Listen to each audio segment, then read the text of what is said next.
Hi, welcome back guys. This is your friend, the MHA What If with another fanfiction. This is the first part of What If Deku inspired Mira Hayashi? All credits for this video go to their respective authors, so please support the real author. Check out the link in the description for more details. Please give this video a like and subscribe to the channel if you want more videos like this. Now let's get into the fanfic. Chapter 1, Quirkless and Adopted. The first incident was in Qingqing City. An extraordinary child was born who radiated light. After that, reports of people with superpowers popped up across the globe. No one knew what was causing these quirks, and before they knew it, the supernaturals became totally normal. The world became a superhuman society with about 80% of the population possessing some uncanny ability. The streets looked like scenes from comic book, a city swirled with chaos and confusion. In these situations, a new profession dominated and collected consciousness. It was an age of heroes. With the rise of superpowers came explosive increase in criminal activity. While governments was stuck trying to figure out how to reform laws with quirks in mind, courageous people started performing heroic acts to keep our cities safe, protecting us against villains who abuse their powers for evil. With overwhelming public support, heroes found an official place as peacekeepers overseen by the government. Those who performed the best were paid the most and gained all the fame and glory. Their careers depended on their quirk to stay in the spotlight. At present, Mira was flipping the pages of her school book with an uninterested gaze. She yawned and checked the time. Mira was never a morning person. Sure, she would wake up if it's for her training, but she definitely wasn't interested if it was for her school studies. She decided to take a break from her training today. Well, she forgot to put on the alarm and Midoriya woke her up an hour before her school started. Getting up from her study table, Mira arranged her books and kept it in her bag. She plugged out her mobile from the charger and sat down on the bed, sending a text to her only friend in school. Texting. Mira. Thanks for waking me up. Midoriya. No problem, Mira. I have already left for school since you forgot to wake up today. See you at school. Smiley face. Aldora Junior High. So as third-year students, it's time to start thinking seriously about your future and what you want to do with your lives. I could pass out some career aptitude tests, but the teacher threw the papers. Why bother? I know you all want to go to the hero track. Everyone started cheering. Everyone except for Midoriya and Mira. While Midoriya was insecure, Mira didn't want to cheer along with the other students.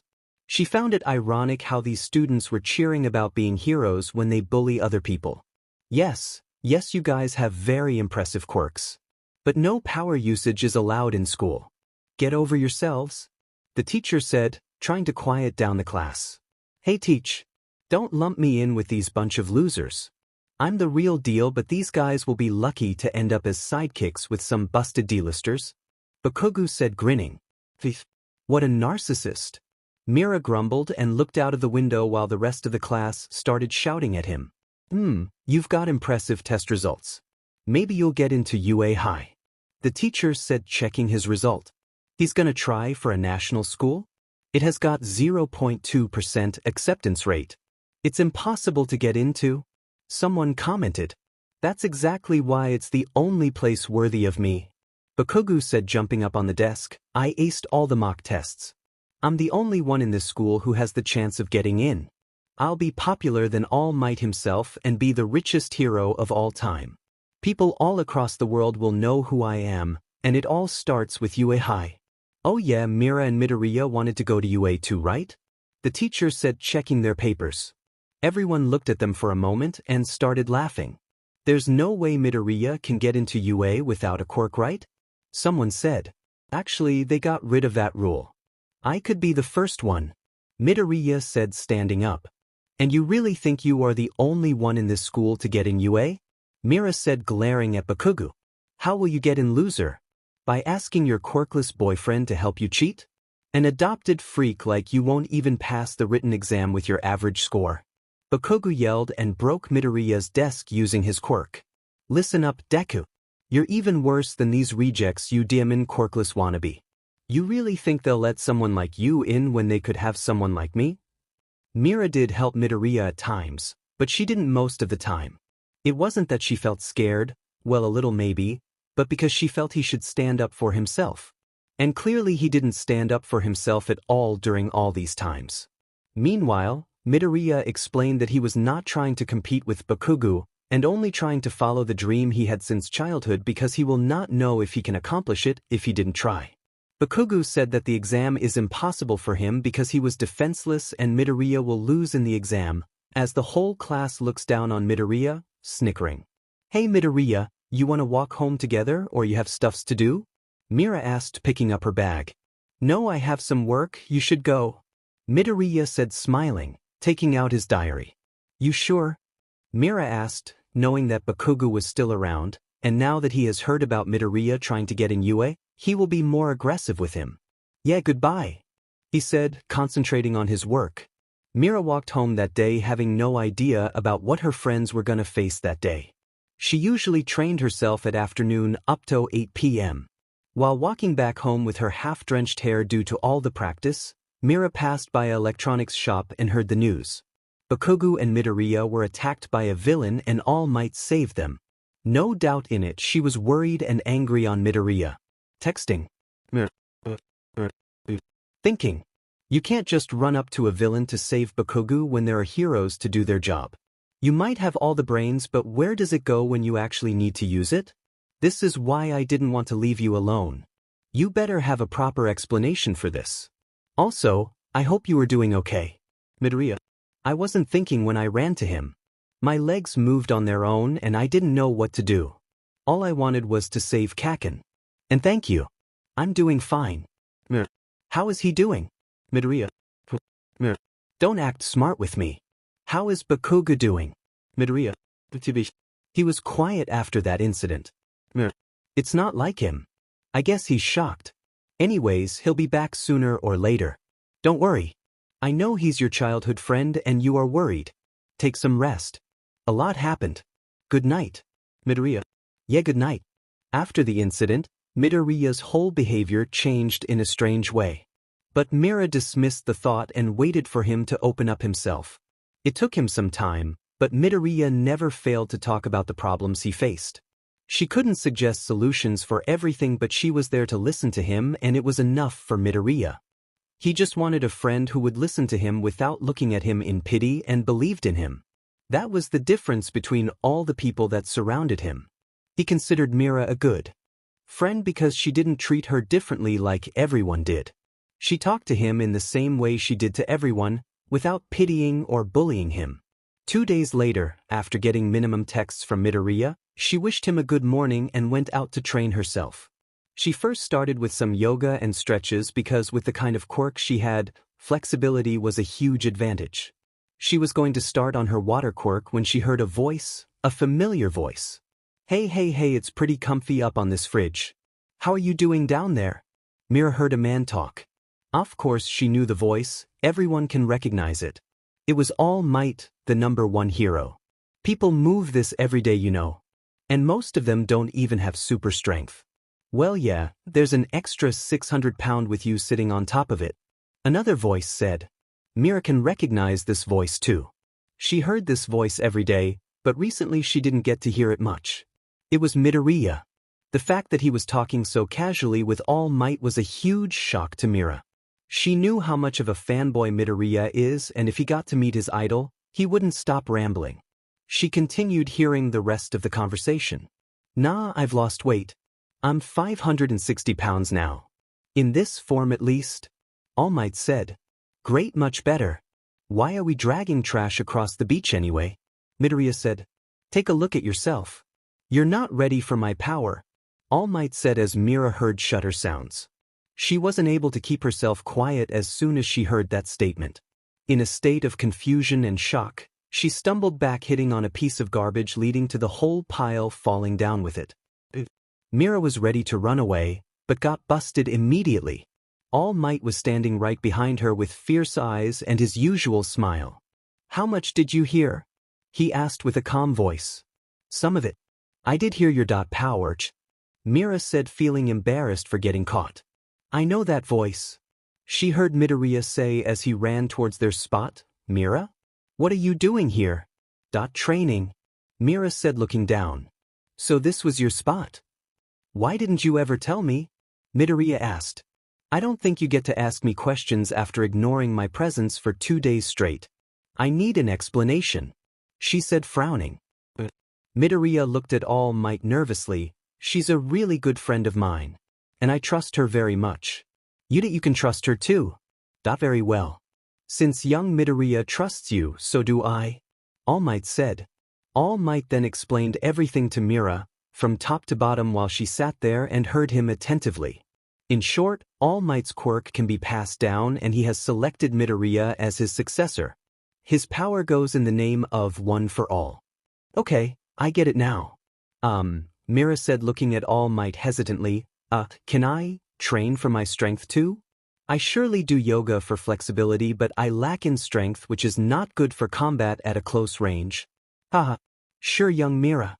You can train under my care from now on, All Might said.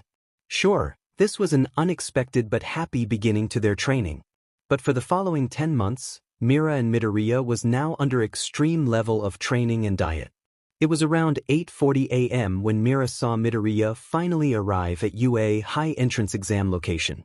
She knew Midoriya and All Might needed some time for themselves before the entrance exam, so she didn't go to the beach. Apart from that, she also needed energy to fight in the exam. I made it just in time, Midoriya said walking up to her. I was so worried about missing the exam that I didn't get time to test the power. Didn't All Might already give it to you? Mira asked. No, he gave me this morning. He gave me his hair to eat. Apparently to gain his power, I needed his DNA. I might have swallowed the hair but I don't feel anything different yet, Midoriya explained. Stupid Deku? Both of them heard an angry voice say, get out of my way now before I set you on fire. Your fire won't affect me though, blonde head, Mira said back as she observed Bakugou. His appearance was the same except that he was wearing a scarf. Cute scarf, Bakugou. Teasage, shut up, adopted freak, he said walking towards the building. It's weird to see him not bully you, Mira said. Yeah, ever since that day Kaken has been going easy on me. Midoriya sighed in relief. Midoriya looked deep in thought as they both walked in.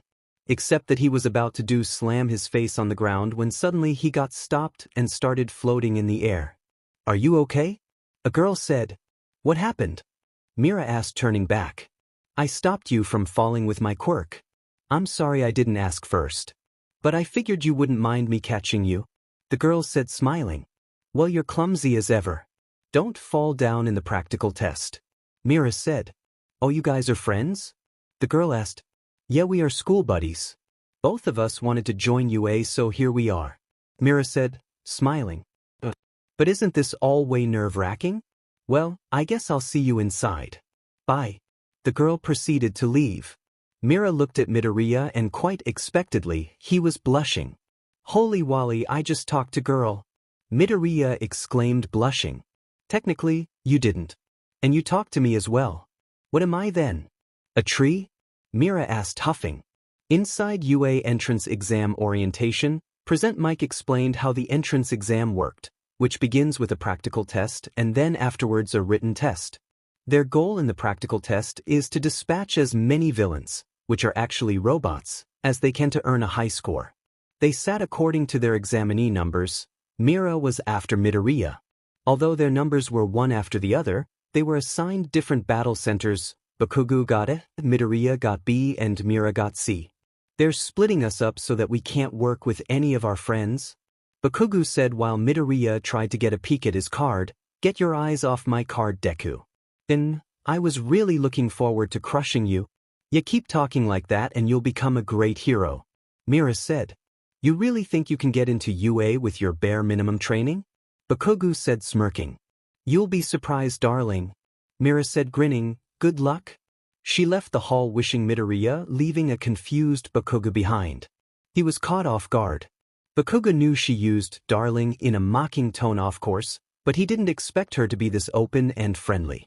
He decided to concentrate on the practical test instead. The practical exam went pretty well for Mira. She scored 70 in total, 30 for fighting villains and 40 for rescuing. And she came in third in the exams. Midoriya, on the other hand, was having a hard time.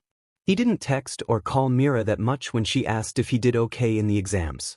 He couldn't just tell her about how he didn't score any points whatsoever and ended up having 0 points. Mira assumed that he didn't score as much points as he wanted and was nervous about the result. So she decided to give him some space. But Midoriya soon got in touch with Mira and explained to her about everything. The acceptance rate that year was just as low as it always had been. 1 in 4 people got in because of recommendation and 37 students through regular exams. One class had 21 students and one had Mira was lucky enough to end up in class 1A with Midoriya, but Bakugou was also in that class. It was the first day in UA and Mira was currently sitting in her class, waiting for Midoriya because let's be honest, she was CRP in making friends. She looked at Bakugou who sat like he owned the DM in class, his legs on the table. She sure knew Bakugou had a temper, but she didn't fail to acknowledge the fact that he was very powerful. But she would never admit it in front of him and give him the satisfaction of boosting up his ego. "I'll burn down your eyes," Bakugou growled.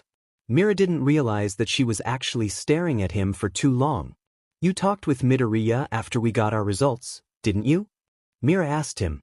"Whether you'll accept it or not is your decision, but Midoriya will be staying in UA High. Get that in your head. It's none of your business. You losers don't deserve to be here.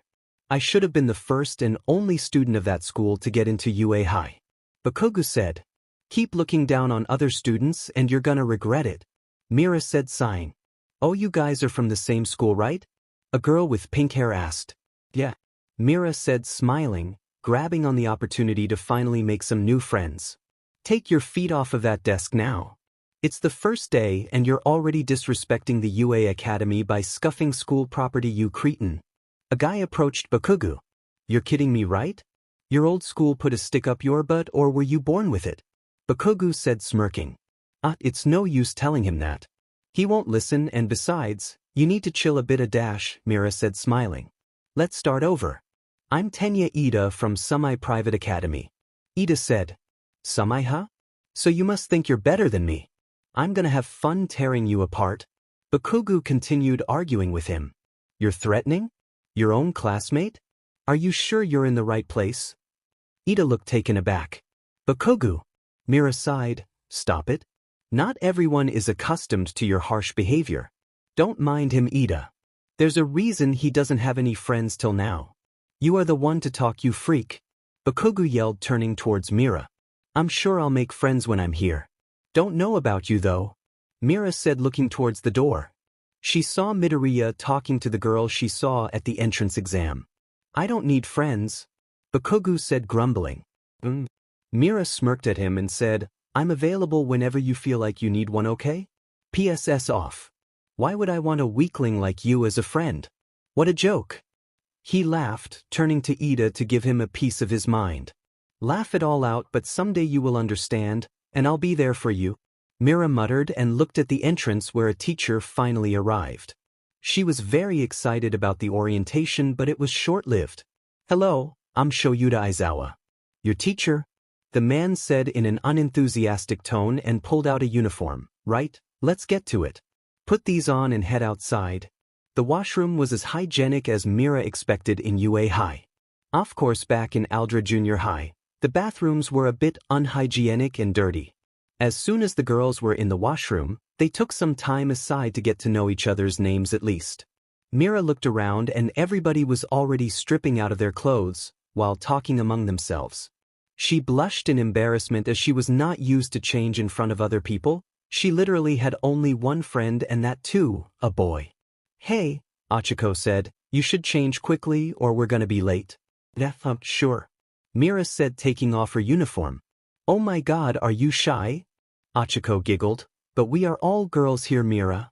"Yeah, I'm sure your jugs are as appealing as it looks while you wear a uniform," Mina Ishido, a girl with pink hair, said. Mira blushed and chuckled, finally giving in and getting comfortable around the girls. She finally changed into her uniform when Tsuyu Azui, a girl with a frog-like personality, said, "So I heard that you, Midoriya, and Bakugou were childhood friends." "Well, not childhood but just school friends. I didn't know them as long as they know each other." Mira explained them. "So, were you involved with any of them?" Ashido said, who earned a smack from Kyokujiro, a girl with earphone jacks attached on her ear. What?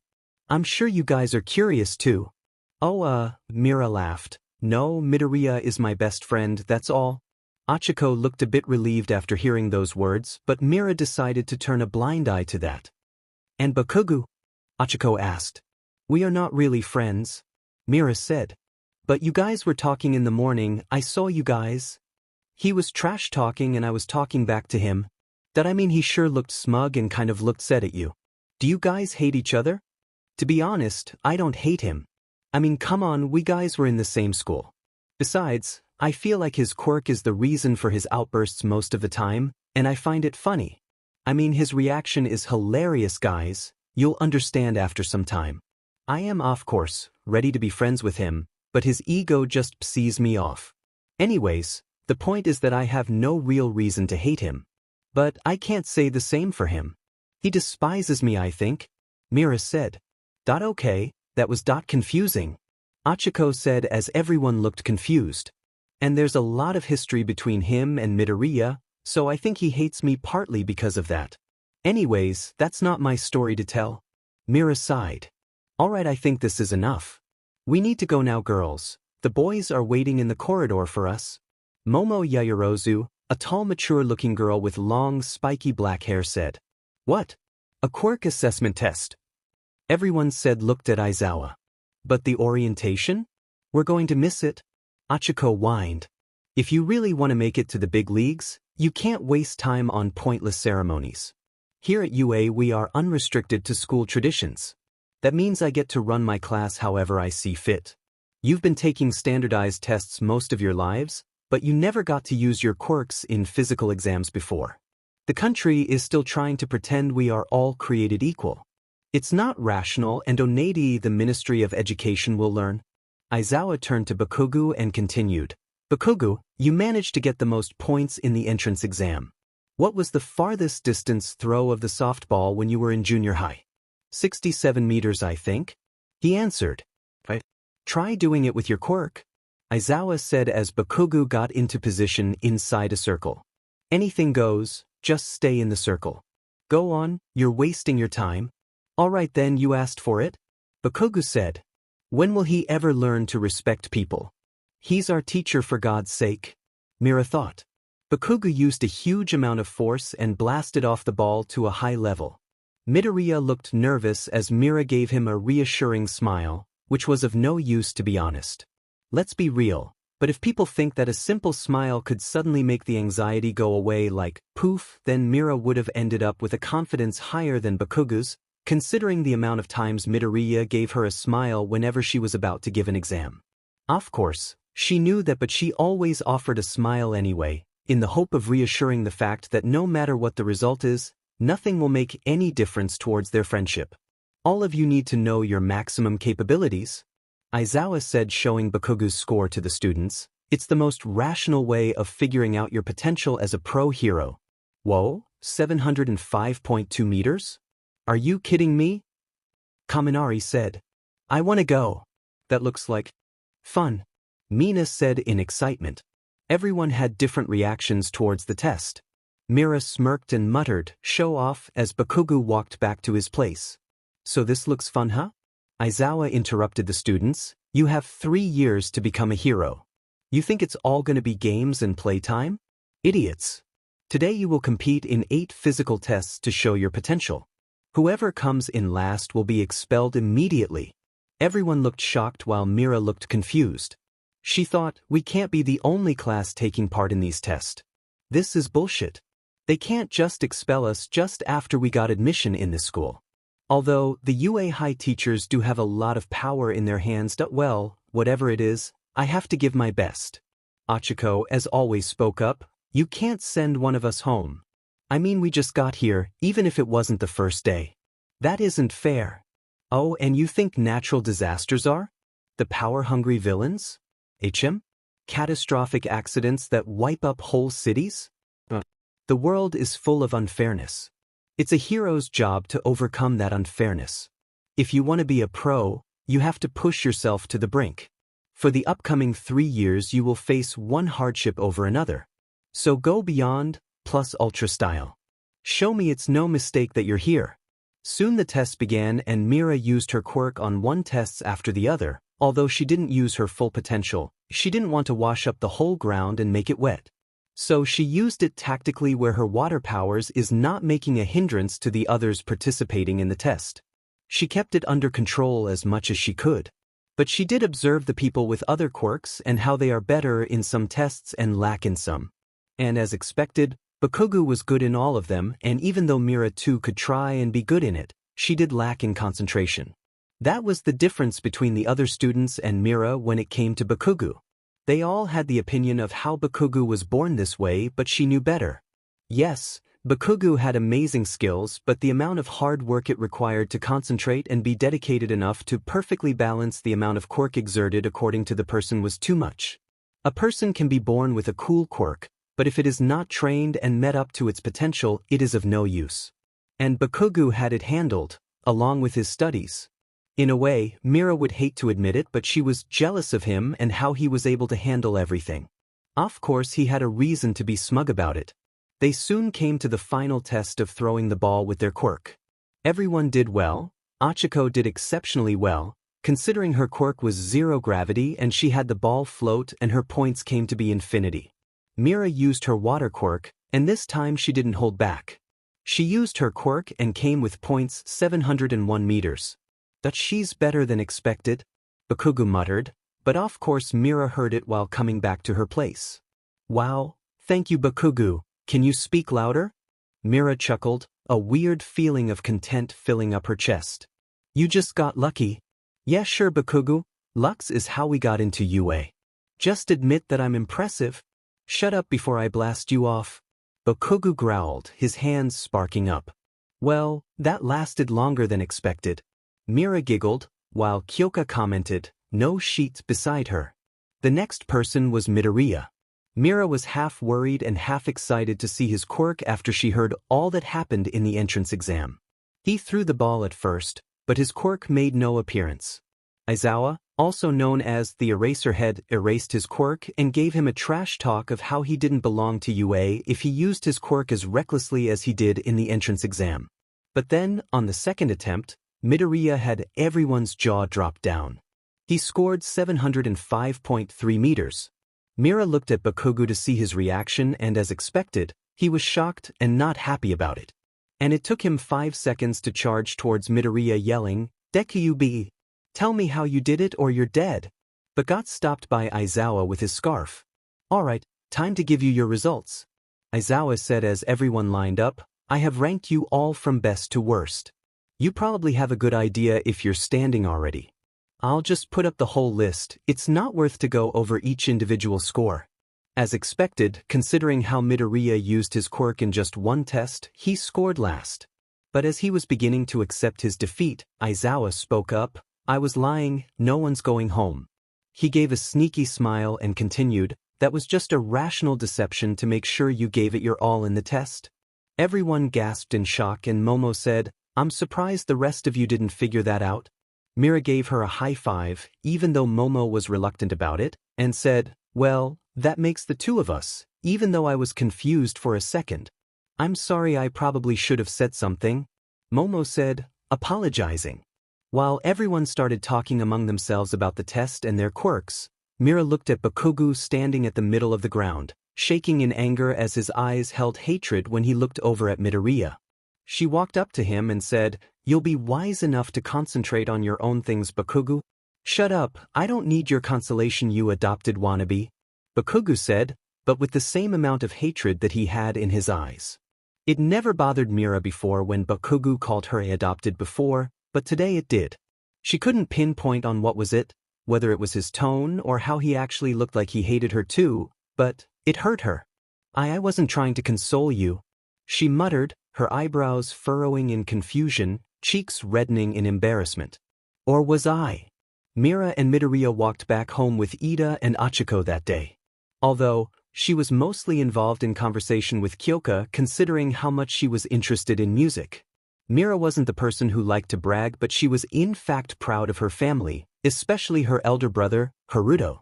Kyoko was more excited than she ever was seen in the class before when she heard about Mira's brother. That day Mira exchanged number with two people, Achiko and Kyoko. The next day their usual classes began. The hero course curriculum had normal classes like English, which was taught by Present Mike, and for your information, extremely boring. After lunch, the students finally got to their most awaited class in the afternoon, Hero Basic Training. I am here. The students heard the familiar voice. I am coming through the door like a hero. Really? Coming through the door like a hero? That's the line he decided to enter with? Kinda embarrassing, Mira muttered, observing the chaos around the class. You know you're talking about the number 1 hero, right, dumbass? Bakugou said, grinning. And you know that you act like a fanboy, right? Mira said, trying her best to hide her smile. Shut up, you adopted freak. Fine, keep denying, but let me inform you're just a bit of a different fanboy than Midoriya. Bakugou gave her a side glance and looked forward to All Might, pretending to ignore her remark. Mira continued looking at Bakugou's back, her mind full of thoughts. She thought about this the whole night yesterday, and now she can keep denying or accept it. She has grown to care for this hothead. When, where, or how she has no idea. But she decided go with the fact that watching him over the years and having conversations, even though in the form of a fight, she sure has spent a lot of time with him back in Aldra Junior High. And right now, she had no idea whether it was a good development or a bad one. I mean, just a bit of caring won't hurt, right? Mira broke from his thoughts after hearing Bakugou's excited voice. Fight training, he said.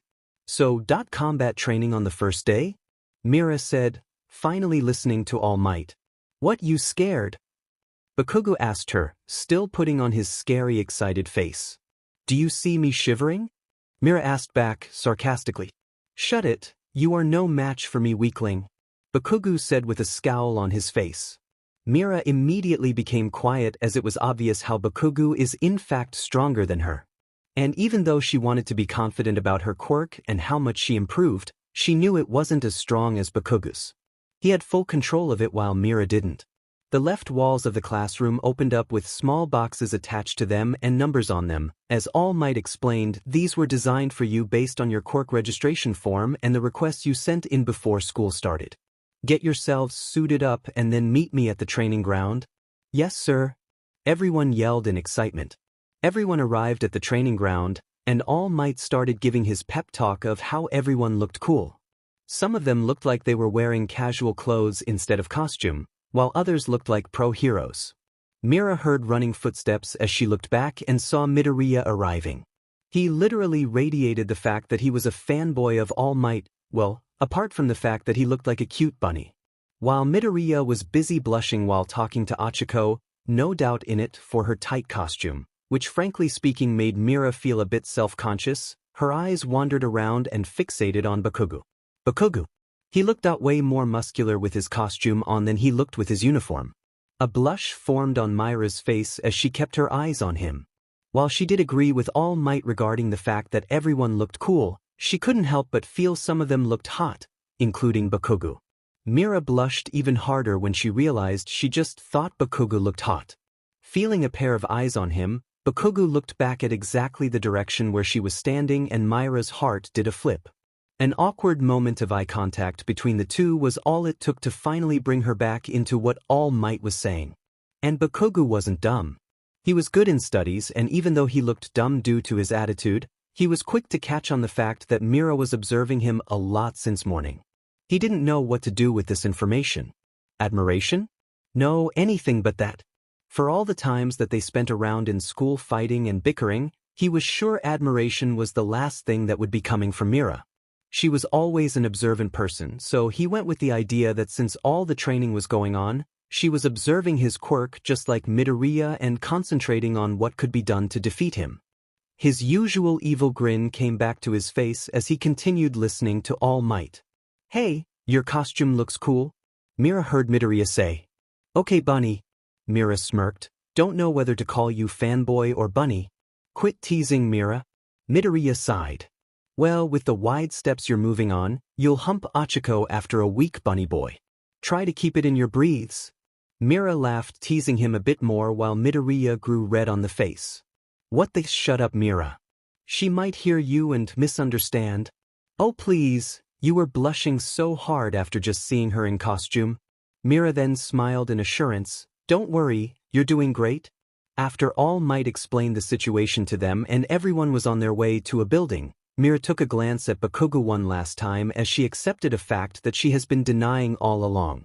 She knew why she was behaving this way regarding Bakugou and why she appreciated so many things of him. Of course, it was obvious. Admiration. The situation is that the villains have hidden a nuclear weapon somewhere in their hideout and the heroes are trying to dispose of that. The heroes need to catch the villain or get the nuclear weapon back in the allotted time.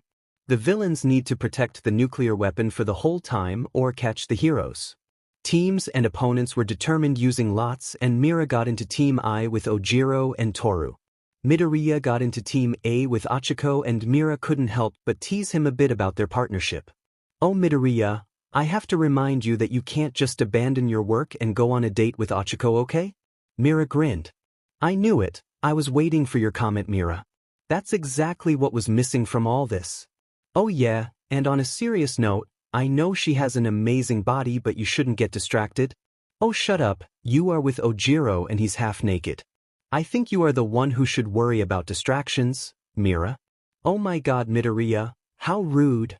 Mira furrowed her brows but soon turned her expressions back into a smirk. Just because Toru is invisible doesn't mean you exclude her out of our team. The teasing wouldn't have stopped if All Might didn't announce the opponent teams. And the first teams were Team A, consisting of Midoriya and Achiko on the role of hero and Team D, consisting on Bakugou and Ida on the role of villains. No doubt in it, Midoriya and Bakugou were both glaring at each other. Everyone else except the participants head to the monitor room. All Might said and everyone started going back. Mira stopped between the two and said, remember this is a combat training. Best of luck. She looked at both of them and then ran to join the rest of the class. It was painful to watch two of Mira's friends fight each other like that. Although she warned them before the fight, she knew no one can stand in between Bakugou's grudge against Midoriya. That blonde's pride was too high to even consider Midoriya his friend. For someone who always got thrown around by Bakugou, Midoriya no longer accepted defeat and finally decided to stand up to him. The fight went out of hands and although most of the students were waiting for All Might to stop both of them, as it looked like their fight could have killed either one of them, All Might waited it out and in the end announced Team A, the heroes, as the winner. And as it looked like on the monitor, Midoriya used his brains and won the fight in the last second. Of course, he had to be hospitalized and in need of medical attention while All Might went to the building to take rest of the students back. Bakugou never looked this angry before. And not just figuratively speaking, he was actually shaking in anger. But All Might put a hand on Bakugou's shoulder and spoke something to him that at least made him get back to their current situation. Mira was worried, for both of them. She wasn't much worried about the physical damage, she knew Midoriya was a strong guy now. But what she was worried about was the mental damage. And watching the monitor throughout their fight she knew what kind of conversation they must have had. And it was pretty evident how much it affected Bakugou more than Midoriya. As soon as Achiko, Ida and Bakugou gathered in the monitor room, All Might spoke up. Despite the results, the MVP of this exercise is young Ida. Shouldn't it be one of the heroes since they are the winners? So you asked. Valid question. But didn't I choose one of those two? Who has a guess? All Might asked and not even a second later, Momo's hand shot up. Sir, I can tell you why. She explained. Ida embraced this challenge. He was the only one who truly adapted to his assigned role. Bakugou's judgment was clouded with personal grudge against Midoriya. As you pointed out earlier, launching a large-scale attack indoors was a foolish move and it could have been disastrous. Similarly, Midoriya's plan was also poorly thought out, considering the amount of damage that he received. As for Uraraka, she let her guard down mid-battle and her final attack was far too reckless, given the hypothetical stakes. If he treated the weapon as if it were real, she never would have used an imprecise move. Ida was fully prepared for his opponent's arrival. He had a strategy and never lost sight of his mission to protect the dummy weapon, even if he was fooled in the end. Technically, the hero team won, yes. But they took advantage of the fact that this was training and they didn't respect the spirit of the trial. Alright, time to blow this joint. Let's move on to the next match. Think about everything you saw and discussed to tackle this training yourself. All Might said. Yes, sir. Everyone said. Mira noticed Bakugou standing quietly behind all the students with his head down and an expression she never saw on him before. Hey. Mira started speaking but immediately got shot down by him. Shut up. Just shut up. Bakugou said, his voice shaking in anger. Mira admitted defeat and went to Battle Building B for her match. Team I, including Ojiro, Toru and Mira were the villain team while Team B, including Todoroki and Shoji were the hero team. They were all standing onto their positions when they finally heard the siren make a sound. Hey Ojiro, Toru said taking off her gloves, let's get serious. I'm gonna take off all my clothes and totally disappear. Okay cool. Ojiro said. Just don't look okay? Toru said, clearly in a shy tone. What's the difference? Ojiro asked. Okay, Mira started talking, you two fight in defensive style and I'll handle the offensive style. I think they'll just assume we will fight in defensive style. And we don't know much about Todoroki's fighting style either. So be prepared. Protect the weapon and I'll try to stall them as much as I can. As soon as she finished talking, she felt the temperature get low and the whole building got covered in ice. Sheet. Mira said and looked behind her watching her two partners stuck. Ow. My feet are stuck. Toru said. This quirk is insane. Ojiro said, trying to get out. Soon they heard footsteps and Todoroki came in saying, try as much as you want but you don't want to fight me with no skin on the bottom of your feet. You spoke too soon. Mira replied throwing a blast of water towards Todoroki who dodged it immediately. As she inherited the mixed quirk of both of her parents, she can change the temperature of her quirk like the way she wanted. Mira then proceeded to fight Todoroki with her quirk and he froze every one of her attack. But she was quick on her steps so Todoroki got hit at times and he didn't realize when he started backing off as she increased the speed of her attacks.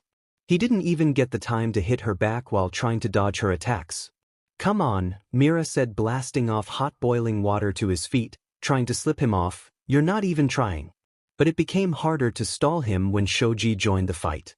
Mira wasn't that dumb, she knew it would be hard to keep both of them occupied. So she occasionally blasted hot boiling water towards Ojiro and Toru's feet, trying to melt the ice while blasting water towards the hero team. And trying to control both sides, Mira became harsher with her quirk and all the water blasts that she shot at her opponent team were like WHP lashes. She knew she was getting tired as she started breathing heavily.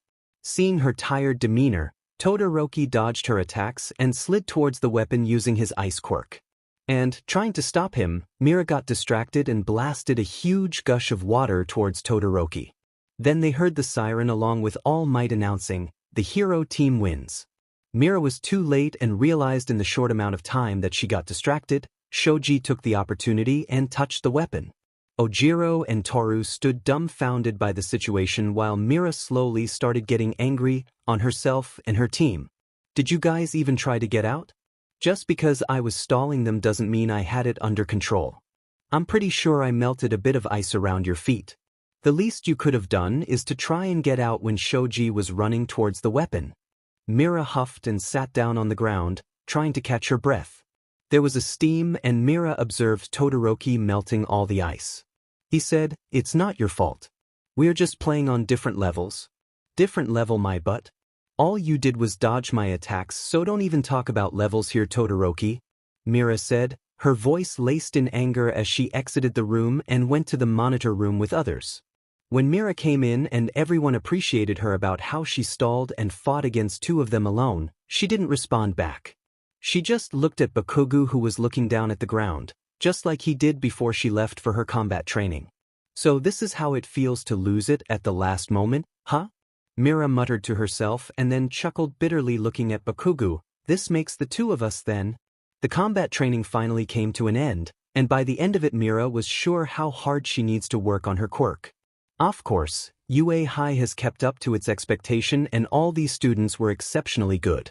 Mira wanted to go to the nurse's office to check on Midoriya but she had to go back to the classroom along with the other students and attend the rest of the class. She also glanced at Bakugou at times, and it was pretty evident that she was a bit worried about him. He was never this quiet in any of the classes before, and it felt like something was missing. When all the classes finally came to an end and everyone was engrossed on talking about the day, Bakugou suddenly got up. He was leaving the classroom. Everyone tried to stop him, but Mira knew, with that temper of his, no one is confident enough to stop him. But shortly after he left the class, Mira decided to follow him and at least try to talk to him. Suddenly the door opened and Midoriya came in. "Whoa, you look awful. Make sure to get some rest," Mira said, observing his injuries. "Hey, it's Midoriya. Good to see you back, Super," Kirishima said as the others started swarming around him. "Man, I don't know what you were saying during that match, but you were all fired up, huh? I can't believe you held on your own against Bakugou. He's super strong," Zero said. "You did a great job dodging," Mina said. "Hey." Mira tried to grab Midoriya's attention, Bakugou dash. But once again, she got interrupted when everyone started complimenting him.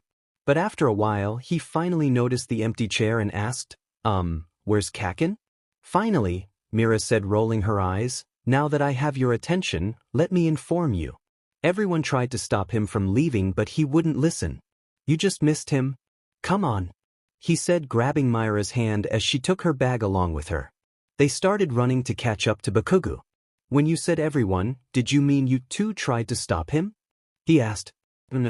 Mira said in a small voice.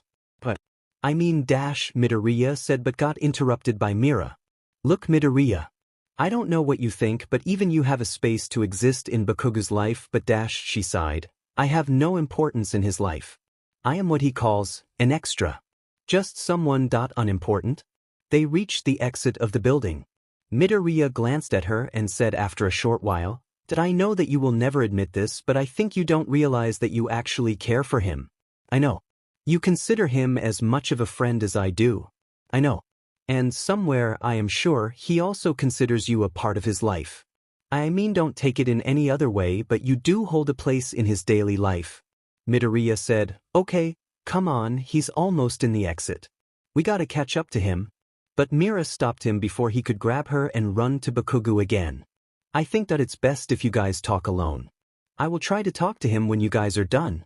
By the end of Midoriya and Bakugou's small conversation, All Might joined and tried to say something to Bakugou, but he immediately stopped when he sent a glare to him. And for the first time, Mira saw a new emotion in Bakugou. He was crying. On the way back, Midoriya looked at Mira and said, "It's your turn." Needless to say, Mira was crapping her breaths on the idea, but she needed to get through this, either this day or some other day. "This is a bad idea," Mira said as she ran and tried to catch up to Bakugou. As she was near to him, a blast was sent off and she was on the ground, grunting. "What the heck?" the blonde said, both of them looking at each other with set-off faces. But then he averted his eyes, a small blush covering his face. "I should be saying that. Why the heck did you just blast me off?" Mira said, quickly fixing her skirt, a blush covering her face as well. "If you hear stupidly fast footsteps approaching behind you, you'll attack too, dumbass," he said as he started walking. "Why are you here?" Mira started stuttering. "Speak faster." "I don't have time," he said. "Sheet." Mira quickly said the next words, "I was worried." Bakugou stopped and looked back at her with a confused face. "F for Midoriya," Mira said, coming up with an excuse. "He's better than I am." "F," he chuckled bitterly, "you guys must be laughing behind my back all this time. Did you enjoy watching me get defeated? You really think you're having the worst time, huh?" Mira said in an anger-laced voice, "Just because others don't voice their feelings doesn't mean they aren't insecure. You think I am having a great time after watching all those guys? With that dumbass Todoroki and his stupid ice Quirk, Kaminari and all the others? And it doesn't help that so many of them are so much more intelligent than me. I know I'm effing stupid. Heck, I know that I don't even stand a chance against you and Midoriya. You think I'm having fun knowing I probably don't deserve to be here?" She laughed lightly. "I don't even know why I am telling you this." Bakugou, who was listening her rant, didn't speak a single word. But his mind was running through miles and he didn't know what to answer. He didn't even want to admit it, but he felt a weird sense of comfort in her bitter words. An awkward silence spread through the atmosphere when he said with a grin on his face, "Grandma underwear? Really?" Mira's face flushed 1,000 shades of red and she said, "Oh boo-hoo. I'm sorry, but were you expecting FNG thong? You wear a string up your butt crack and you'll understand a-hole." Now it was Bakugou's turn to get embarrassed as he said, "Shut up, freak. I don't have any interest in looking down there." "You gay?" Mira suddenly asked. "Is that why you fight with Midoriya all the time? Because you have the hots for him? Look, I'm totally okay with that and I'll absolutely support you. But let me tell you, I think he likes someone else, and to be honest, bullying someone because you like them isn't the way you get in someone's heart. You shall dash." "Are you effing kidding me? What kind of logic is that, you freak?" He yelled at her. "I don't know. You know I'm effing dumb," Mira yelled back. A moment later both of them were laughing. And when they looked back at each other, they realized their behavior and both of them shut up immediately. They arrived at the bus stop and Mira knew it was Bakugou's turn to go. So she decided to ask the question that has been bothering her for a while now. "Why do you hate me?" she asked, finally gathering the courage to ask the real question. A bus came and without saying anything Bakugou got up and sat near a window seat. He saw Mira looking at him as she let out a sigh and almost nonchalantly waved at him. And then leaving on her way to home. "I don't even have a reason to hate you, dumbass," Bakugou whispered and closed his eyes, leaning on the window. The news that All Might has been taken as a new faculty member took the entire nation by surprise. Naturally, the media swarmed the school in search for a story. "Hey you! Can you tell me what it's like to work so closely with All Might?" a reporter asked Midoriya outside UA High. Mira observed the chaotic reporters and was debating on whether she should risk on getting through the entrance by walking through them. Because she was sure that none of them would even let her walk through that door if she doesn't answer their questions. When Midoriya and Mira arrived at the school and saw the crowd, she said, "Hey, it's time to prove your friendship to me. You go first." At first he stammered and denied, but then Mira gave him a glare. He agreed. "I have to go to the nurse's office." Midoriya made an excuse and ran inside the building. Mira sighed and muttered, "Oh God, great. Now, how do I sneakily enter? Look who's scared." A cocky voice interrupted her thoughts. She turned back and saw Bakugou looking at her and grinning, "Scared of mere reporters, Grandma?" Mira blushed hearing the new nickname, knowing she earned it for their encounter yesterday. "You call me that again and you'll earn a tight slap across your face, a-hole." Bakugou smirked and walked forward with Mira following him behind saying, "For your kind information, these mere reporters have the goddamn power to speak the truth. And just like they have the ability to say the truth and make life easier for people, they also have the power to make your life an absolute hell. I don't know about you, but I fear the press, man. Ever heard of negative media?" Bakugou was about to answer when suddenly the reporter who was interviewing Midoriya earlier approached them and started asking questions. "Excuse me, kids. Are you in All Might's class? Keep walking and don't say anything stupid," Mira whispered as both of them walked towards the entrance and the reporters started following them. And Bakugou was keeping his attitude in check until the lady spoke up again. "Aren't you that sludge villain kid?" Bakugou stopped and Mira gave him a look. He looked angry but decided to keep it in control and said, "Walk away." As soon as they entered the building, Mira looked at him with a smirk and said, "Wow, never expected that from you. Usually you spit fire, Bakugou. I'm not stupid. Anyways, why are you even following me, dumbass?" he said, irritated. We are in the same class, so we have to go to the same direction? Also, I don't have any interest to follow you.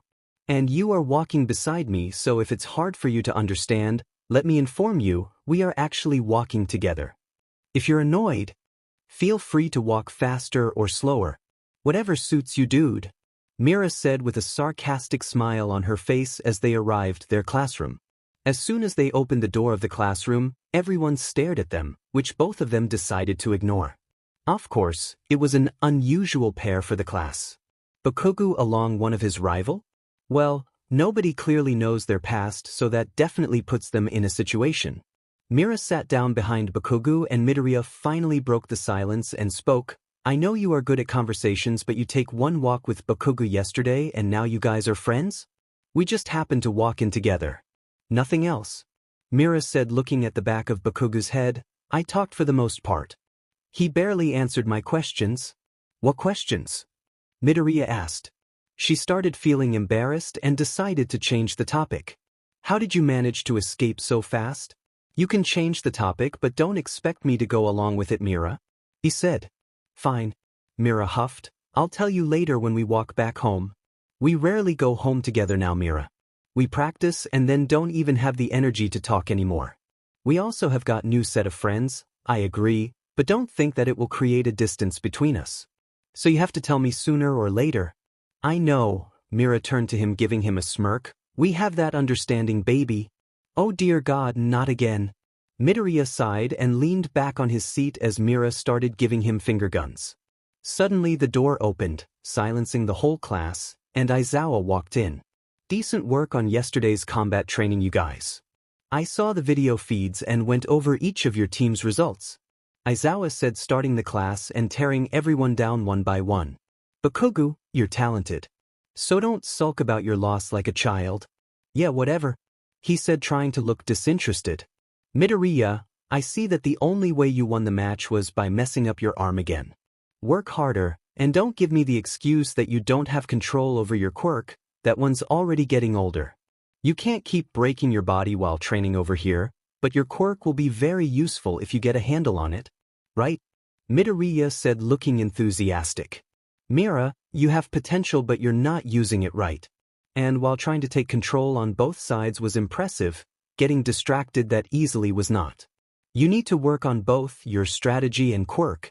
Mira just bowed down her head and sighed. Let's get down to business. Our first task will decide your future. Aizawa said as the whole class got panicked, thinking it might be another quirk test. But soon got relieved hearing Aizawa's next words. You all need to pick a class representative. Well, I plan on keeping a low profile, so to hell with that. Mira said, slumping on her seat lazily. But that's not what everyone else in the class was thinking. Everyone started shouting and creating chaos about who should be a class representative. In a normal class, being a representative usually means extra work and responsibility. But here in the hero course, it's a way to get noticed by agencies and proving that they can lead a team like a real pro. Silence. Everyone please. Ida yelled, and quite evidently, everyone became quiet. The class representative's duty is to lead others. That's not something just anyone can do. You must first have the trust of every student in the classroom. Therefore, the most logical way to fill his position is democratically. We must hold an election to choose a leader. After the election results came out, Bakugou, quite naturally, wasn't happy with the result. Midoriya got the first place with 3 votes, Momo got into second place with 2 votes, while others voted for themselves. Ida, on the other hand, landed with 1 vote, much to his dismay, while Mira got 0 votes. She didn't have any interest to stay on limelight when it was only the first year in UA High. She wanted to improve her quirk and show it in the field. I can't argue with the system I chose, Ida said bitterly. While everyone started asking Mira who she voted for and how she shouldn't have listened to Ida, a blonde was equally surprised to hear the result. Although, his expression didn't show it and he decided to keep it neutral. Dumbass got 0 votes? Bakugou gave a smug laugh. What? Gave your vote to that loser boyfriend of yours? I don't know how to lead a team. Mira said, looking out the window. I thought you knew it after watching me in the combat training yesterday. For some reason, Bakugou wasn't able to answer her. After hearing her outburst yesterday, he was pretty sure that they might be polar opposites with their quirk, personality and ambition, but this feeling of insecurity was something they both related to. He muttered, turning back to hear the announcement, and argued with Siro, who said no one would have voted for him with that attitude of his. Of course, Midoriya got elected as the class representative and Momo got elected as the deputy or vice representative. Ugh, it's always so crowded in here. Achiko complained, finally finding an empty seat in the cafeteria. That's because students of support management and hero courses all share the same cafeteria. Ida said, Guys, I'm quite worried about the class rep thing.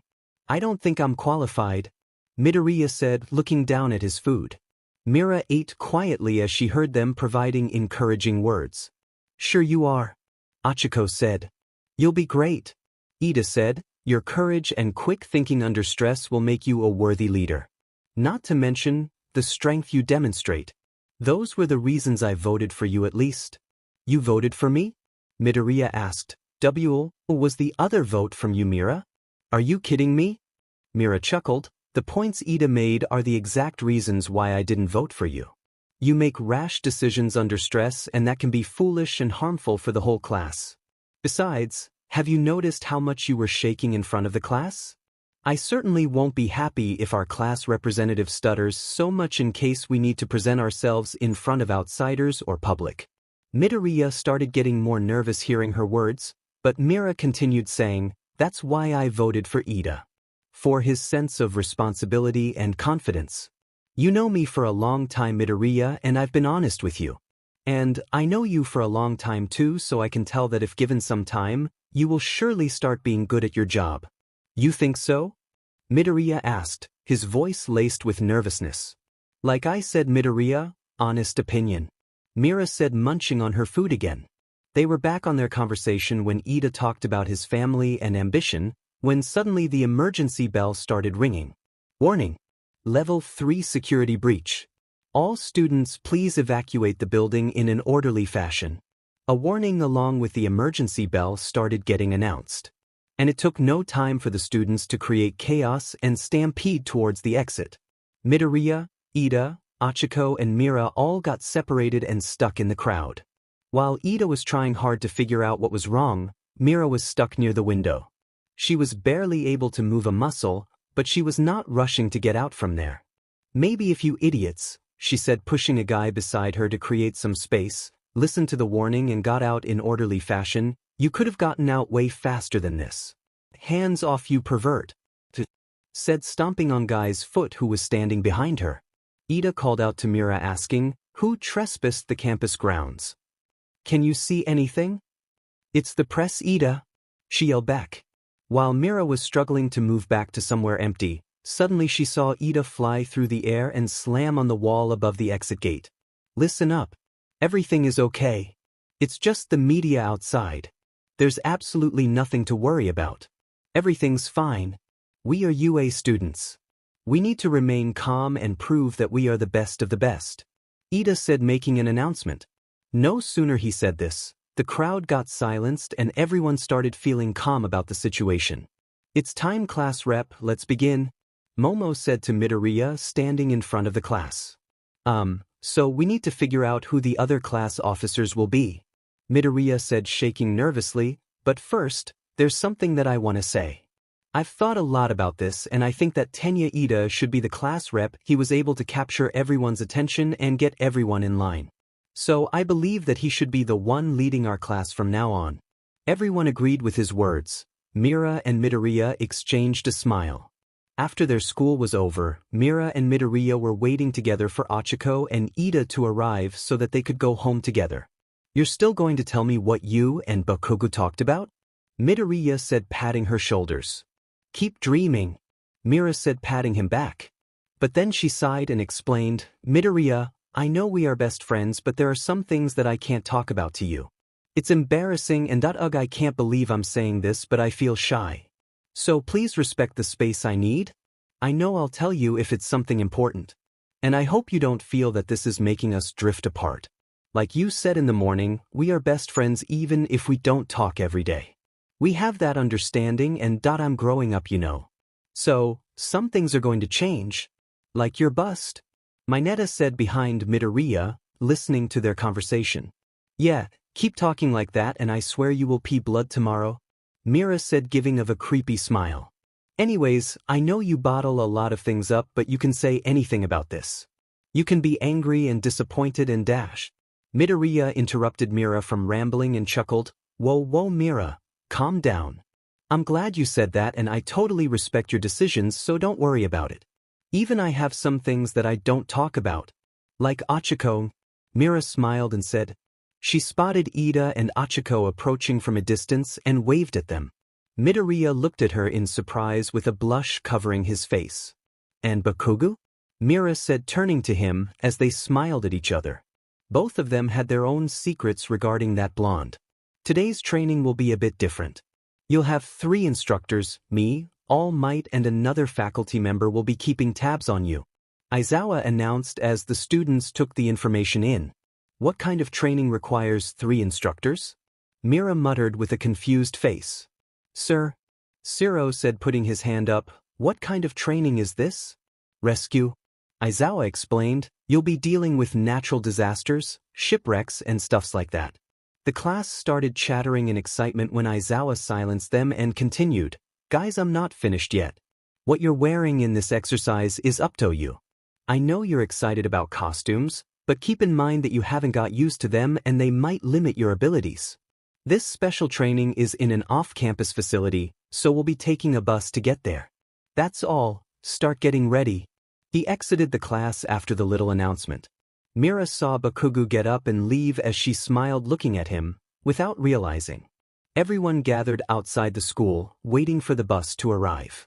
As always, unexpectedly, Mira's eyes drifted towards Bakugou standing with a frown on his face, probably annoyed for keeping him waiting. For some reason nowadays, Mira found Bakugou's reactions quite amusing. Mira noticed Midoriya wearing his PE uniform. Achiko asked, Deku? Why are you wearing your PE clothes?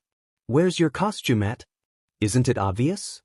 Mira said, sitting lazily on a bench, her cheeks resting on her hands.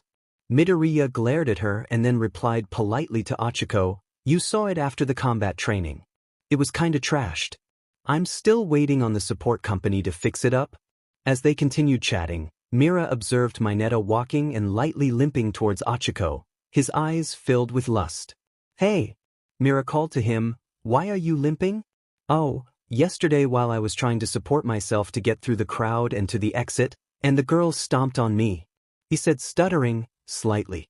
Mira narrowed her eyes, recalling a similar event happening with her, except that she was the one stomping on the guy's foot.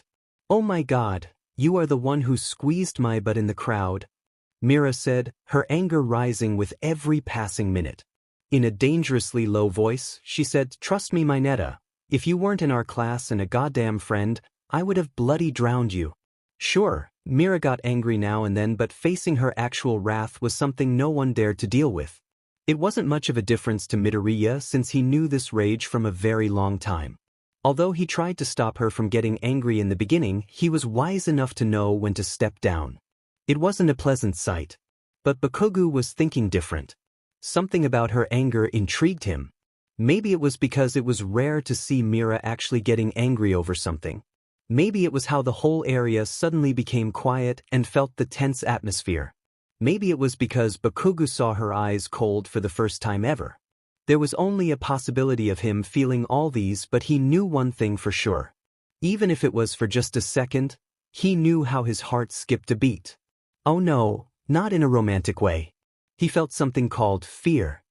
Suddenly a whistle broke the tension in the air, and Ida said with his commanding voice, gather round class 1A. Using the student numbers, form 2 lines so that we can board on the bus efficiently.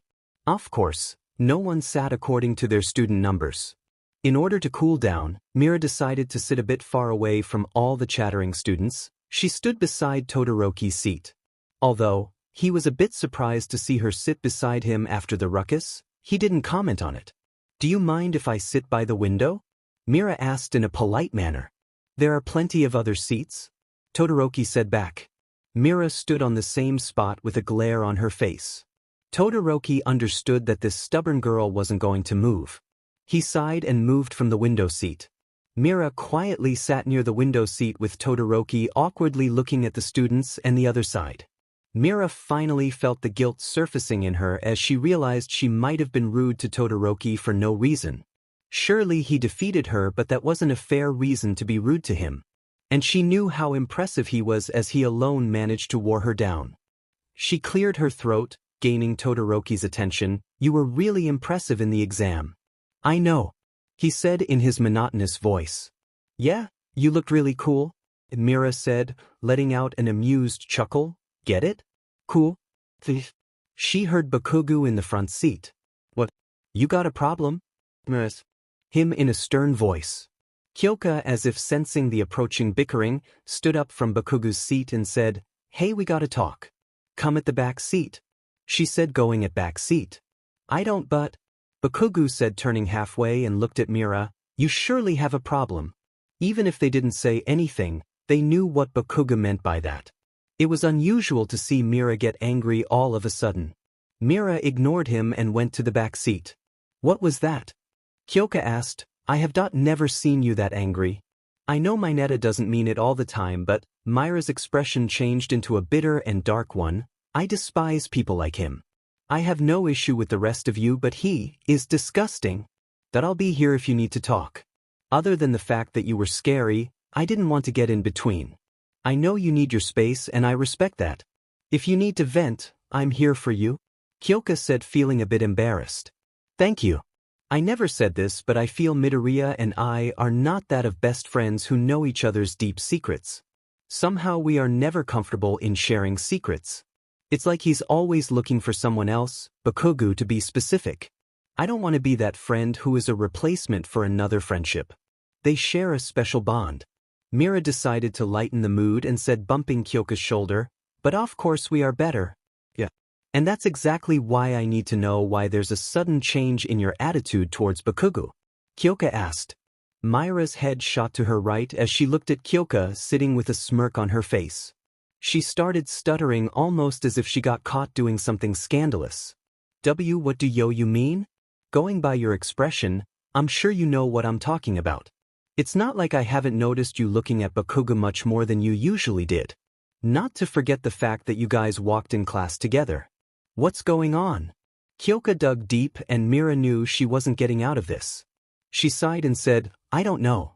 It's just something changed since the last combat training. I'll fill you in later, it will take time. It's just that I have started noticing Bakugou's efforts, and although he never shows it, but his quirk is amazing and he works hard. I appreciate it. Sounds like you've got a crush on him." Kyoka smirked and interrupted Mira before she could deny it and said, "We've got time. Spill it. What happened?" On the other hand, Bakugou was restless. He was itching to know the real cause of Mira's anger. It already set him off that Midoriya probably knew about it and he didn't. Maybe she was already telling Kyoka the reason. He was the only one without any knowledge about it. He didn't even understand why he cared so much about the reason. Maybe because he will be able to PSS Mira even more. And he didn't get either what was so cool about half and half, that Todoroki. Sure, it was a joke, but he was angry how he was the only one who didn't receive any kind of compliment from Mira yet. He knew he was better than all these extras in the class. But the way she didn't agree with it at all set him off. Now, like a child throwing tantrum, he wanted to know about the reason more than anything. He needed to know it. Now that Mira and Bakugou are on talking terms, he can come to know about it somehow. Oh, he bloody knew he can.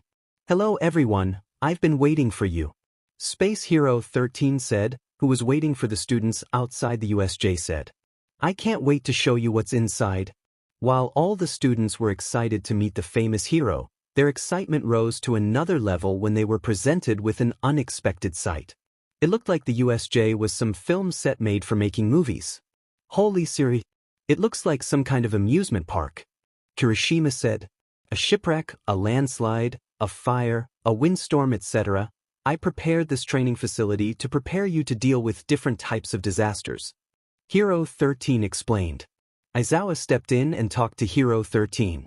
"It looked like it was All Might who was supposed to train us, but he wasn't here." Mira connected the two dots and realized that All Might must have once again overworked himself. There are enough heroes to save people out in the streets. Why does he always overwork himself? It's as if he's addicted to his work. No wonder he is still single. Mira sighed and muttered, "I'll probably end like him too." She looked back at Bakugou's direction, who was already staring at her. She hurriedly looked forward at the teachers in front of her, a blush covering her face.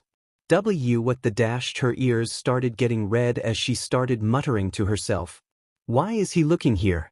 Because of the ruckus I caused or dash? Admiration? Mira scoffed at the thought, as if he will ever do that. Why will he admire me like I do? Do I really admire him though? It shouldn't bother me if he does the same. She stopped thinking for a moment and acknowledged something. Well, unless Kyoka is, right? I like Dash. That man is the height of responsibility. Aizawa sighed and said, clock's ticking. We should get started. Mira snapped out from her thoughts as she heard the teacher speak. I should focus for now. Jesus Christ, oof. She slapped her cheeks and concentrated on the task they were going to get. Excellent. Before we begin, let me just say one thing. I'm sure you know that I have a powerful quirk called Black Hole. I can use it to SCK up anything and turn it into dust. But my quirk can also be easily used to kill. Some of you also have powers that can be dangerous. In a superhuman society, all quirks are certified and regulated, so we often overlook how unsafe it can actually be. Please remember that if you lose focus or made the wrong move, your powers can be deadly. Even if you're trying to do something virtuous like rescuing someone. With Mr. Aizawa's fitness test, you have a solid idea of your quirk's potential. And because of All Might's combat training, you likely experienced how dangerous your powers can be when used against other people. Carry those lessons over to this class. Today, you're gonna learn how to use your quirks to save people's lives. You won't be using your powers to attack enemies or each other, but only to help. After all, that's what a hero is all about. Hero 13 bowed down after her little pep talk. That's all I have to say. Thank you for listening. Most of the students started cheering while Aizawa quieted down the class and started speaking, right? Now that's over dash. But he didn't get to finish the sentence as the lights in the area started flickering and soon the electricity went out. A portal appeared and people started entering the arena. Aizawa stiffened and turned to the students. Stay together and don't move. 13 protect the students. Kirishima looked at the men and said in confusion, wait, did the training start already? I thought we were rescuing people. The students started moving forward, trying to get a good look at the situation when Aizawa's voice boomed. Stay back. This is real.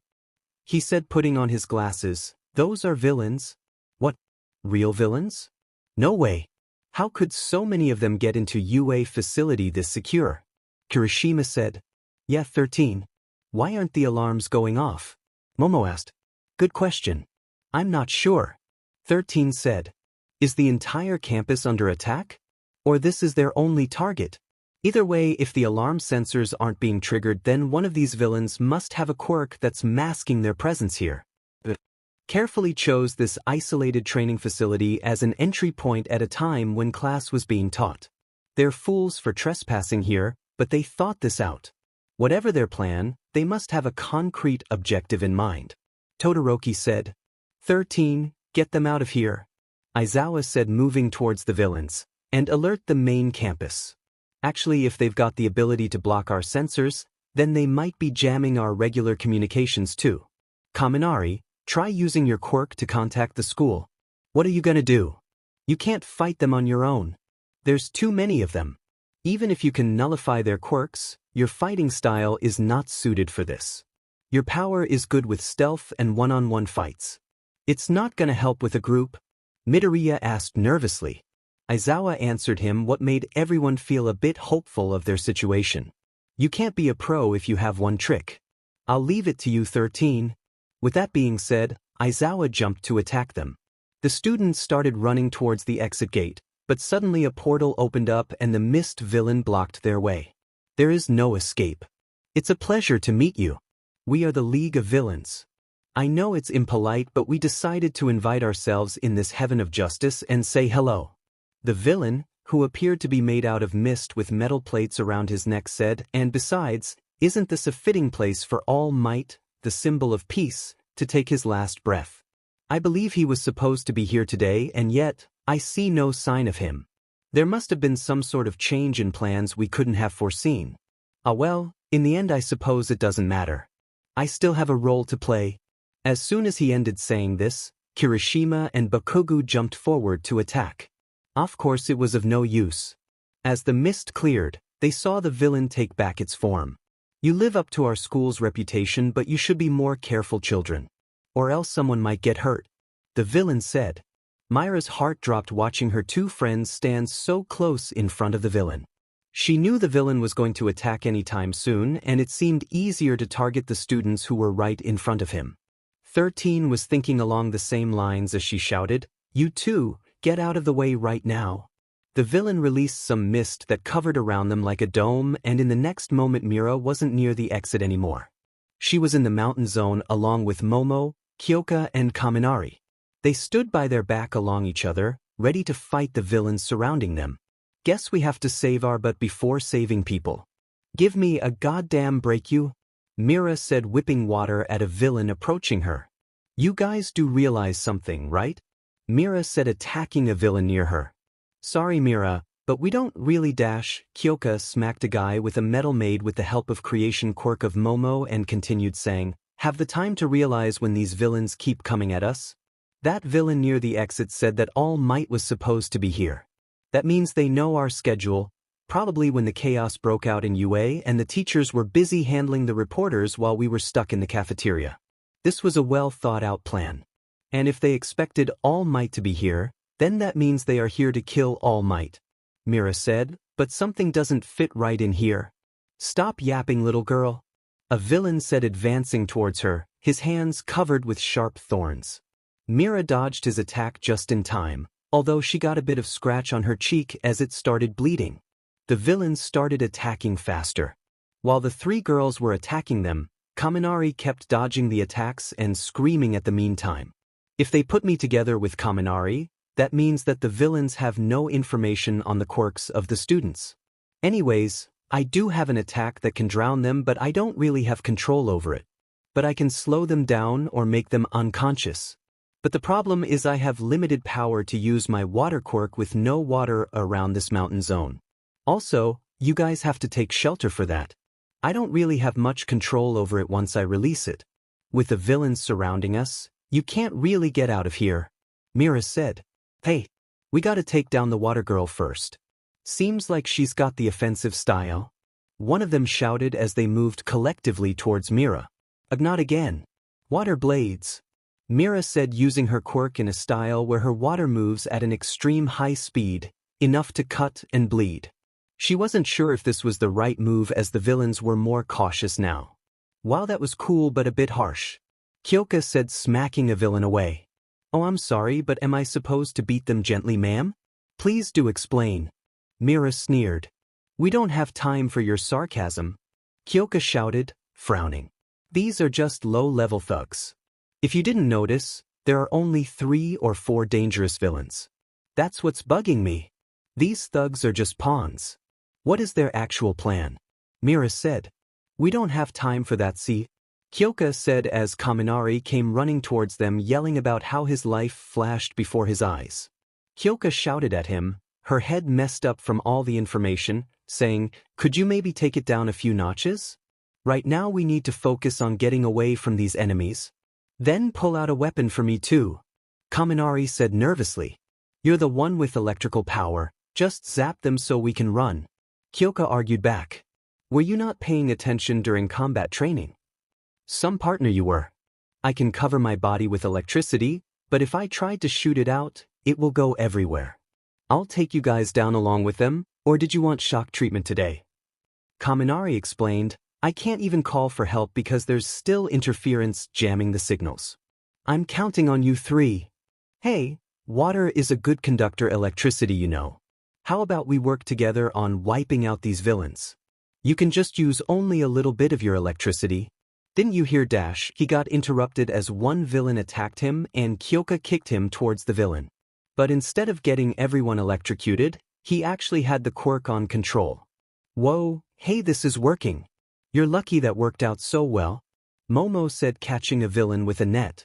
"I'm sorry, next time I'll ask before saving our butt," Kyoka replied back.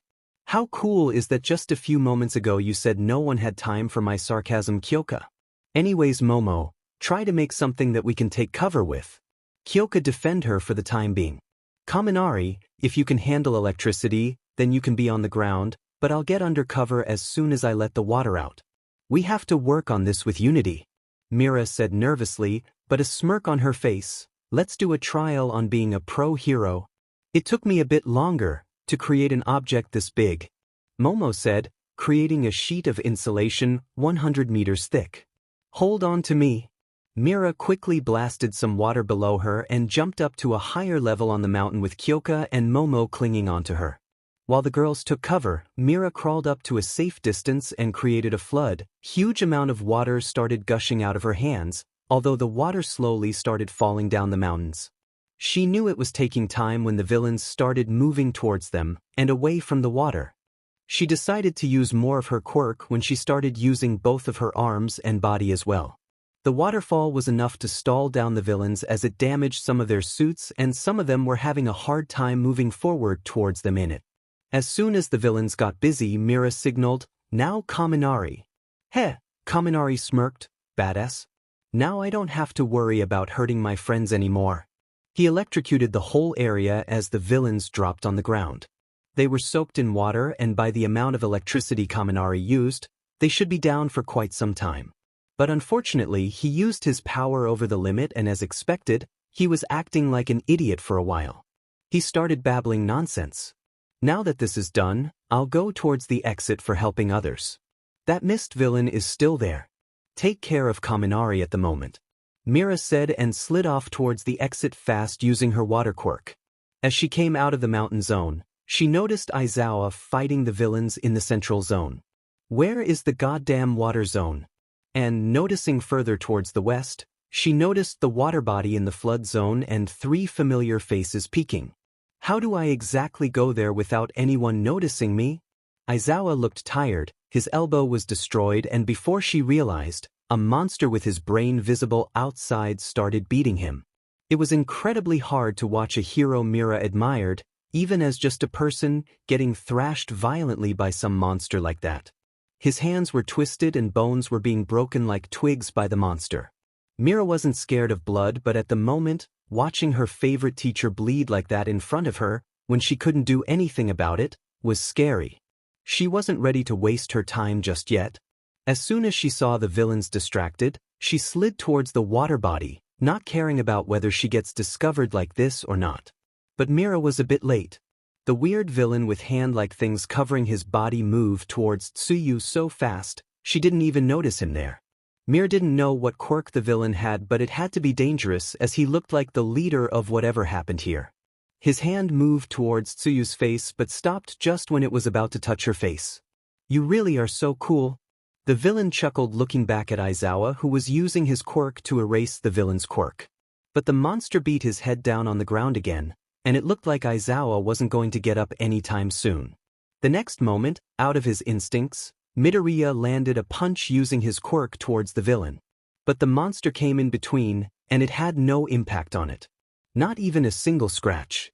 Mira was about to use her water quirk to her advantage now that she was in the water body. But of course, the monster wasn't gonna budge, and she could only move them the moment Tsuyu grabs Midoriya out of the monster's hand and use her quirk to manipulate into making the water flow towards her direction, to the right, and get them out of the situation. But it wasn't needed as a hopeful voice boomed inside USJ. "Have no fear, students. I am here." But this time All Might didn't have his usual smile on. He looked mad. All Might, the strongest hero in the whole world, was mad. While everyone was busy looking at All Might walking through the entrance of USJ, Mira took the meantime to manipulate the water and drag Midoriya, Tsuyu, and Mineta towards herself using her water quirk. Although this caused the water body to be rough for a moment, all 3 of them were near Mira. They started to run towards Aizawa when they felt a rush of wind, and suddenly they realized that they were far away from the villains. Before anyone was even able to see what happened, All Might already beat up the small thugs, took Aizawa and the 4 students and dropped them to a safe space. "Everybody back to the entrance. And take Aizawa with you. He doesn't have much time," All Might said, and the weird hand villains started muttering in dismay. "No, no, no, no. It wasn't supposed to go this way. He's still fast, father. I couldn't even see him when he moved. But he's not as fast as I thought he would be, not as fast as he used to be. I guess it's true after all Might really is getting weaker." Midoriya started babbling about how he used his strength to punch that brain villain called Nomu, but it had 0 effects. But All Might smiled back at him in reassurance and said, "Young Midoriya, I've got this." They started walking back with Aizawa when All Might started fighting with Nomu. Mira looked back at them fighting. A part of her was relieved because she knew if anyone could defeat them, it was All Might. But another part of her was worried because she knew that he was at his limit and any kind of engagement in physical fight will result in compromising his health. And she was right, as when the dust cleared and Mira saw how All Might was caught by Nomu with the help of the mist villain, and he wasn't going to get out of that monster's strong grip anytime soon. Azui. Midoriya spoke out. Yeah, what is it, Midoriya? Tsuyu said, looking at him. Mira looked at his face and saw a familiar expression. It usually came when Midoriya stops thinking with his brain and acts irrationally using his instincts. Midoriya, stop. Will you carry Mr. Aizawa for me? Sure. But what are you gonna do? Tsuyu asked. And before Mira could stop him, he was already running.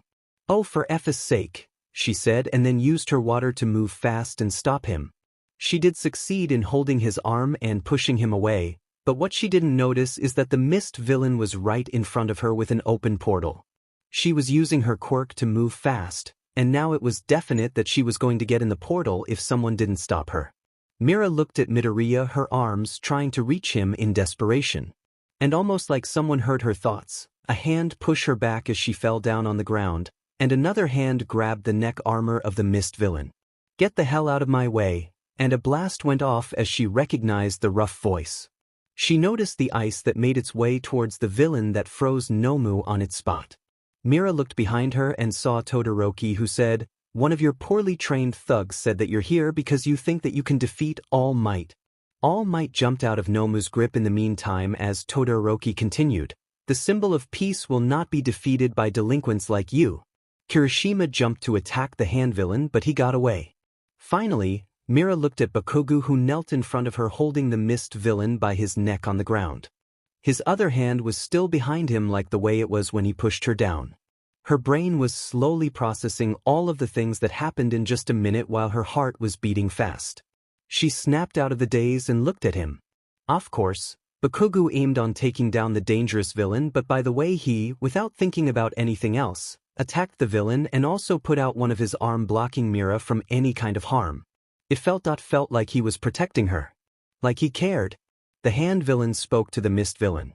"Kyuri, how could you let this brat get the best of you? You've gotten us into a real jam here." Bakugou grinned and said, "You got careless, dumb villain. It wasn't hard to figure you out. Only certain parts of you turned into a smoky warp gate. You used that to hide your actual body as a kind of distraction, and that's why we missed. But if you didn't have a body, you wouldn't wear this neck armor, right? You're not immune to physical attacks if they're well aimed." The mist tried to get up, but Bakugou used his quirk and stopped him again. "Don't move. You try anything funny and I'll blow your butt up so bad that they will be piecing you back together for weeks." "Whoa, that doesn't sound very heroic," Kirishima commented. The hand villain started talking to himself again. "These kids aren't injured, and they captured my two strongest men. Kids these days really are amazing. They make the League of Villains look like amateurs. Can't have that." He turned to the Nomu and called him. And hearing his command, the monster pulled himself out of the portal, or what Bakugou called warp gate, which resulted in his frozen hand and feet to break off. But what took everyone by surprise was that Nomu was still moving. He regenerated as his hands and feet formed again. "I thought you said his quirk is shock absorption?" All Might's voice boomed out in confusion. "I didn't say that this was his only quirk. He also has super regeneration. Nomu has been modified to take you on even at 100% of your power. He's basically a highly efficient punching bag that hits back." The villain's voice sounded amused. "First we need to free our method of escape." And no sooner that he said it, Mira grabbed Bakugou without thinking. But then there was a huge gust of wind that blew them away. When Mira opened her eyes, her arms were around Bakugou from his right side and basically, she was hugging him. "Kaken." Where Midoriya then looked back and observed both of them. He decided to let it go for the time being and asked, "Kaken? Wow, it's awesome. Did you dodge him?" "Oh, maybe Mira dragged you at the right moment, Shut up, neither did I or she did this, you demon nerd," Bakugou said. "Then how did you get over here?" Kirishima asked. "Isn't it obvious?" Todoroki said. The cloud of dust cleared in front of them and as expected, it was All Might who pushed Bakugou and Mira using his quick movements. These are kids and you didn't hold back. All Might said, huffing. I didn't have much choice. He was threatening my companion. The villain replied with his hand pointing out towards Midoriya. Besides, these kids are no angel. The plain-looking one? He tried to kill me with a maxed-out punch. What kind of hero does something like that? You think you can be as violent as you want if you do it for the sake of others. Well, you know, All Might? That pisses me off. Why do people get to decide that some of the violent acts are heroic and others are villainous, casting judgments on what's good and what's evil? You think you're the symbol of peace? You're just another government-sponsored instrument of violence. And violence always breeds more violence.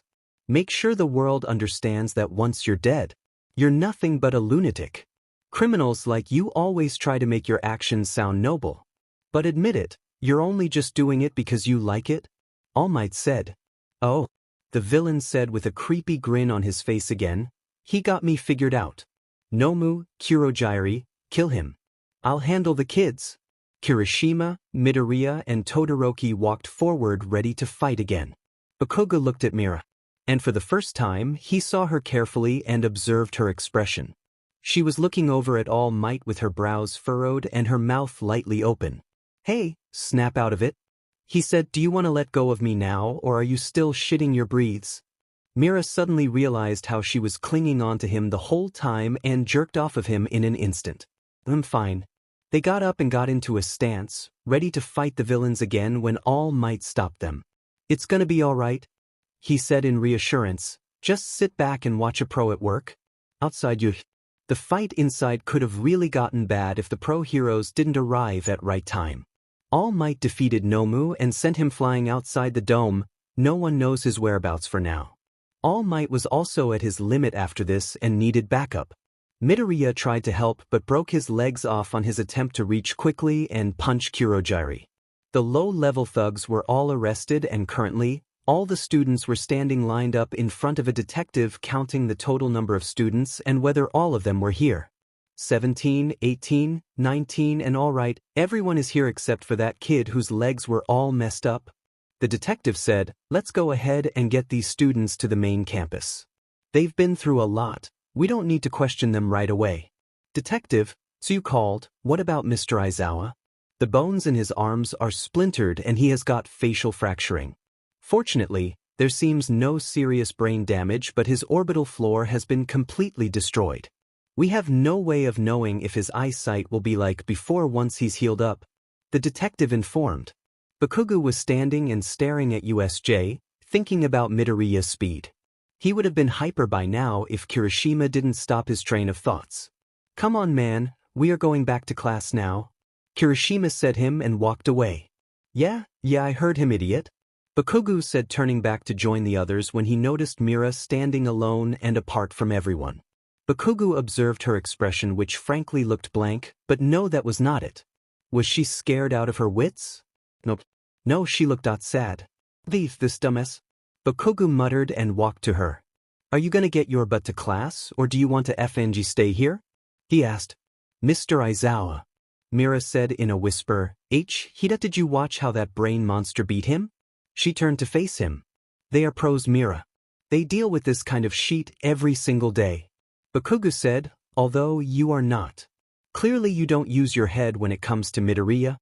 He walked closer to her and growled at her face, don't walk on the same path as Midoriya. He's a DMN nerd, whereas you're FING dumbass. Mira's face was getting hotter with each passing moments. She looked away, scared that he will realize she was blushing by his closeness. A finger brushed her cheek as she flinched at the light stinging feeling. You've got a small cut, Grandma. Bakugou said, chuckling and walked away to join the rest of the class. Mira remembered the thorn that scraped her cheek while she was fighting. Her face and ears started changing color to blood red. She looked down at her feet, hoping that she will calm her fast heartbeat that Bakugou caused in seconds before he left, along with the butterflies in stomach. Of course, that stupid Kyoko was right. This isn't just admiration, is it? She had a crush on Bakugou. She had a stupid crush on the most high-tempered narcissist person that she ever met. She wasn't in denial anymore but she was so mad at herself. Mira started walking towards her class, her mind focused on just one word. Sirbi. The media was as good as expected. The UA students weren't able to leave properly as journalists swarmed around, trying to get any of them to interview, but the police force interrupted and made sure they got out of their sight. Mira went back home almost with a heavy heart, not only because of the recent hectic event but also because of a realization: she had a crush on Bakugou. Her parents arrived home earlier that day after hearing the news, and surprisingly, she got a call from her brother as well. He was mostly occupied and had a busy schedule. The news displayed a picture of her along with her friends.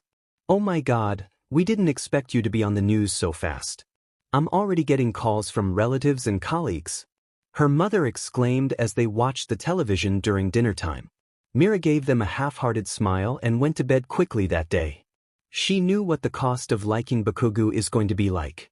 He, for one, will avoid her at all cost, and even the little amount of friendship they had will go down the drain. Being the loudmouthed person he is, he's probably gonna blurt it out while insulting her, and every single person will know about it. But that was gonna happen only if he came to know about it. The next day Mira skipped her practice and went to school directly. The classroom was noisier than usual, or maybe she was just quieter than usual. "Hey Mira," Midoriya called her from behind. "You are not okay, right?"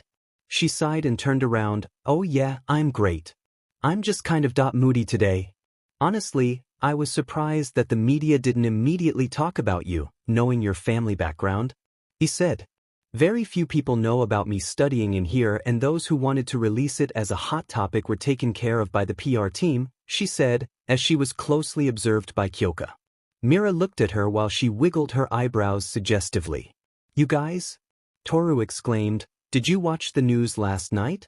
It was so cool that we got a few seconds of screen time. Though I bet nobody noticed me hanging out in the background." "Probably not," Shoji said. He didn't want to be mean, but sometimes he can be really dense. Ojiro tried to fix his friend's mistake and said, "It was difficult to stand out when you're just gloves." Kaminari leaned back and added, "We're totally big deals. Those news channels love us. We are basically celebrities." Kyoka, on the other hand, rolled her eyes and said, "Get over yourselves. The hero course that pumps up pros was attacked, and that's what they cared about. Who knows what would have happened to us if the teachers hadn't shown up?" Zero said. Mineta immediately panicked and shouted, "Why did you say that? I'm gonna pee myself just by thinking about it." "Oh, shut up. Grow a pair, loser," Bakugou yelled. His eyes fixed on Mira a moment later. He wasn't sure about it, but it felt like Mira was avoiding looking at him. He obviously noticed it when she kept looking at him for the past few days, so it wasn't a surprise how he noticed this too. "Well, why do I even care?" Bakugou thought and looked forward, grumpily. Aizawa entered the class some time later, making the whole class gasp. "Mr. Aizawa, what are you doing here?" Ida stood up and said, "Mr. Aizawa, I'm glad you're okay. My well-being is irrelevant. What's more important is that your fight isn't over yet. The UA Sports Festival is about to start," Mr. Aizawa said, and then proceeded to talk about it. The UA Sports Festival is the most watched sporting event. Students from each grade and every course compete among each other in their respective age groups. The event begins with preliminary elimination rounds, those who pass moving up to compete in the main event. Each stage has a teacher as a chief referee, with the usually overseeing the senior stage. Once the event concludes, pro heroes from any agency can nominate the students that earn their attention as an expression of interest in their future potential. However, these nominations can be dropped by the time the student reaches graduation, should the hero lose interest in them. As the classes came to an end and they were getting ready to leave, something unexpected happened. Outside Class 1A, students from other classes were blocking the way of exit. Why the heck are you all here?" Achiko finally broke the silence. "Do you students have some sort of business with our class?" Ida asked. "Why are you blocking our doorway?" "I won't let you hold us hostage," Mineta said. While some students were confused and a bit scared, Bakugou was, as usual, a smartass about it. "They're scouting out the competition idiots. We're the class that survived a real villain attack. They wanted to see with their own eyes." He walked towards the exit in front of the students and said, "At least now you know what a future pro looks like. Now move it, extras." The class started panicking hearing him as Ida yelled, "You can't just call people extras just because you don't know who they are." Mira, on the other hand, just started accepting the fact that she had a crush on Bakugou and was finally able to look at him, not directly at his eyes though. She hated to admit it, but even his stupid arrogance was getting a bit likable to her. At least he's honest and not pretentious about the competition, she thought. "I heard you guys were impressive, but you just sound like an but. Is everyone in the hero course delusional or just you?" A guy in purple hair walked through the crowd and came in front of Bakugou. And going by the grunts that Bakugou released immediately, he was definitely said, "It's sad to come here and find a bunch of egomaniacs. I wanted to be in a hero course, but like many others here I was forced to choose a different track." The guy paused for a moment and then continued, "Such is life. I didn't cut it the first time, but I have another chance. If any of us do well in the sports festival, then teachers can decide to transfer us to the hero course. And they've to transfer people out to make room. Scouting the competition? Maybe some of my peers are, but I'm here to let you know that if you don't bring your very best, I'll steal your spot right from under you. Consider this a declaration of war." "Well, thanks for the motivation, I guess." Mira scoffed. "Shut up." A guy from the back started yelling and then called out, "Bakugou, hey you. I am from class 1B next door to you. We heard that you fought some villains and I came to see if that was true. But you're just a bunch of brats who thinks that they're better than us." Bakugou ignored him and started walking out. Clearly, it felt like everyone hated class 1A. "Dude, where are you going? You gotta say something. It's your fault that they're hating on us, Bakugou." Kirishima tried to stop him. "These people don't matter. The only thing that matters is that I beat them." Bakugou replied and exited from the chaos. While everyone was talking about how he was right and manly, Mira's ears slowly turned red hearing him. It felt like she was blushing way often now that she knew about her feelings. Ugh, why is he suddenly so charming? After a while, everyone started leaving. Mira thought it would be best if she left after a while. She won't be able to handle talking to Bakugou all of a sudden without her face changing colors. On her way to home though, she saw the purple-haired guy near the gates of school. She wasn't a person who liked to talk much, and especially to unknown guys who declared war, but at this moment, she felt like she should. Of course, she had a selfish reason behind it. She didn't want everyone to hate their class, and if talking to him made any difference, she was ready to do it.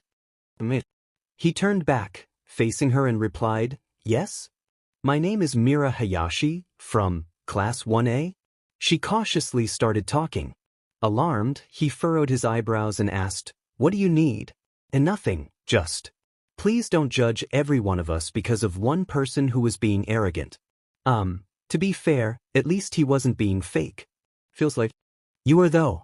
It irked Mira a bit, but she decided to talk things through calmly instead. "No, just IT felt like you were accusing us for being in the hero course because you weren't." "Okay, that wasn't a good way to calm things down. I mean dash. Many of us are in another course because you guys. It's not just me." He turned to walk away. I know. But to be honest, we worked hard. So at least in my case, I am not sorry about it." "Wait, is that Itachi on your home screen? What's your name again?" "I am not telling you my name." "Okay, it's alright. I wish you the very best. Work hard, I guess? And try not to hate us. At least, after the hero course we can hang out maybe? I see you like anime. We can bond over that." Mira said and then muttered the next words, "No one wants to watch anime with me. Apparently, it's childish. Are you asking me out or something?" Mira's face flushed in embarrassment as she shook her head and said, "Oh my god, I'm so sorry. I didn't mean it as a date. As friends. Just friends. Leave me alone." "Okay. Bye. Best of luck," she said and left, trying her best not to feel awkward. The purple-haired guy watched her walk away. An emotion surfaced that he didn't feel for a long time. Maybe because he was also an arrogant person and he wasn't aware about it until Mira unknowingly made him realize it. Although, the embarrassment he felt wasn't the one that was demeaning his quirk in any way. Now that was a first for him. He couldn't remember the last time he felt something else to be embarrassed about other than his quirk. Guess I got a bit too cocky, huh?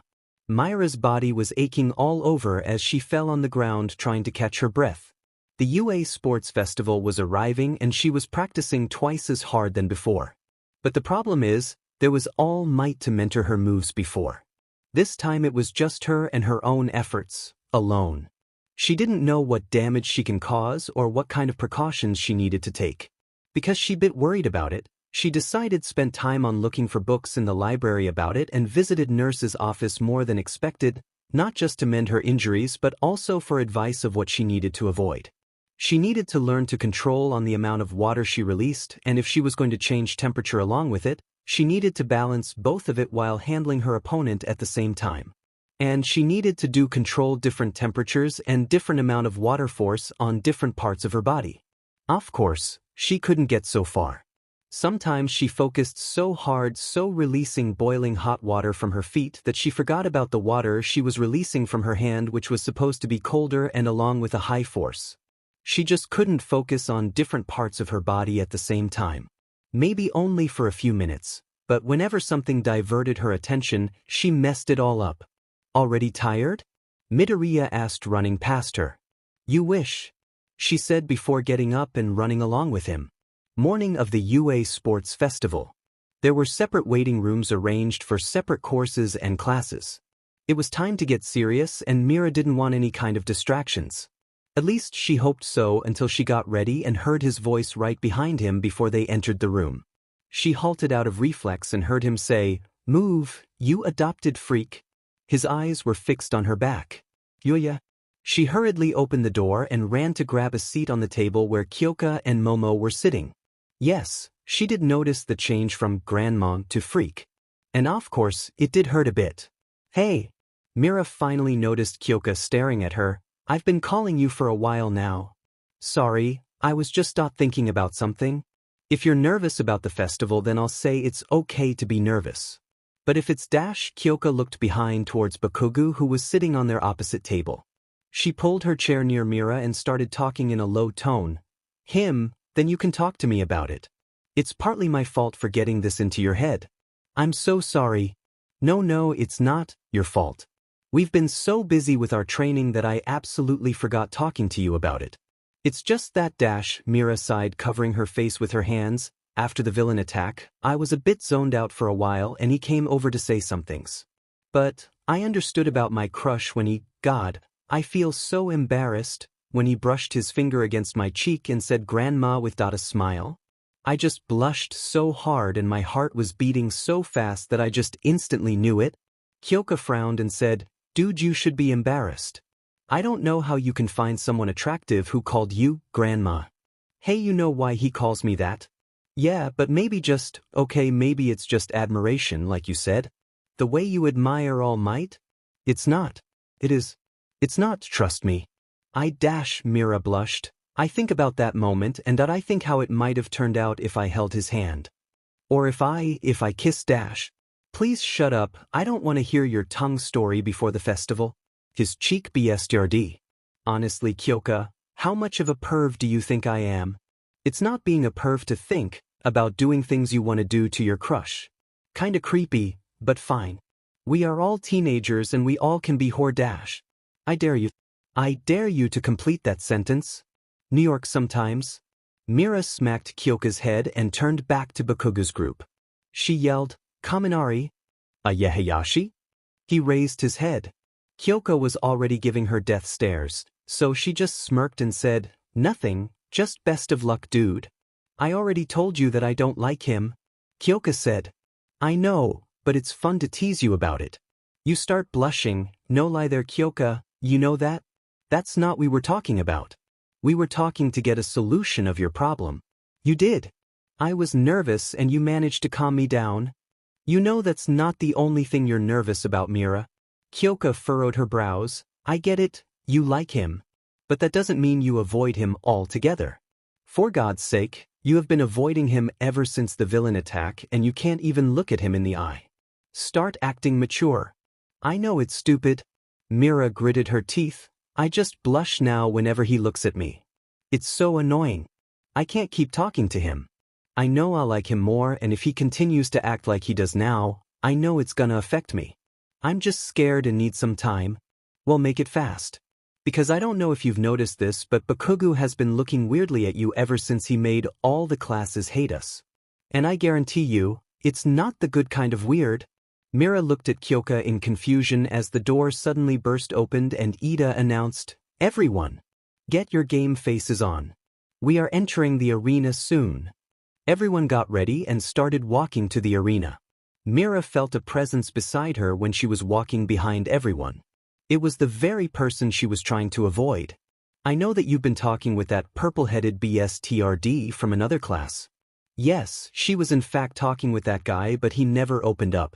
He wouldn't even let her talk to him for 5 minutes. It was just her trying to convince him that Class 1A weren't narcissists, but being very subtle about it.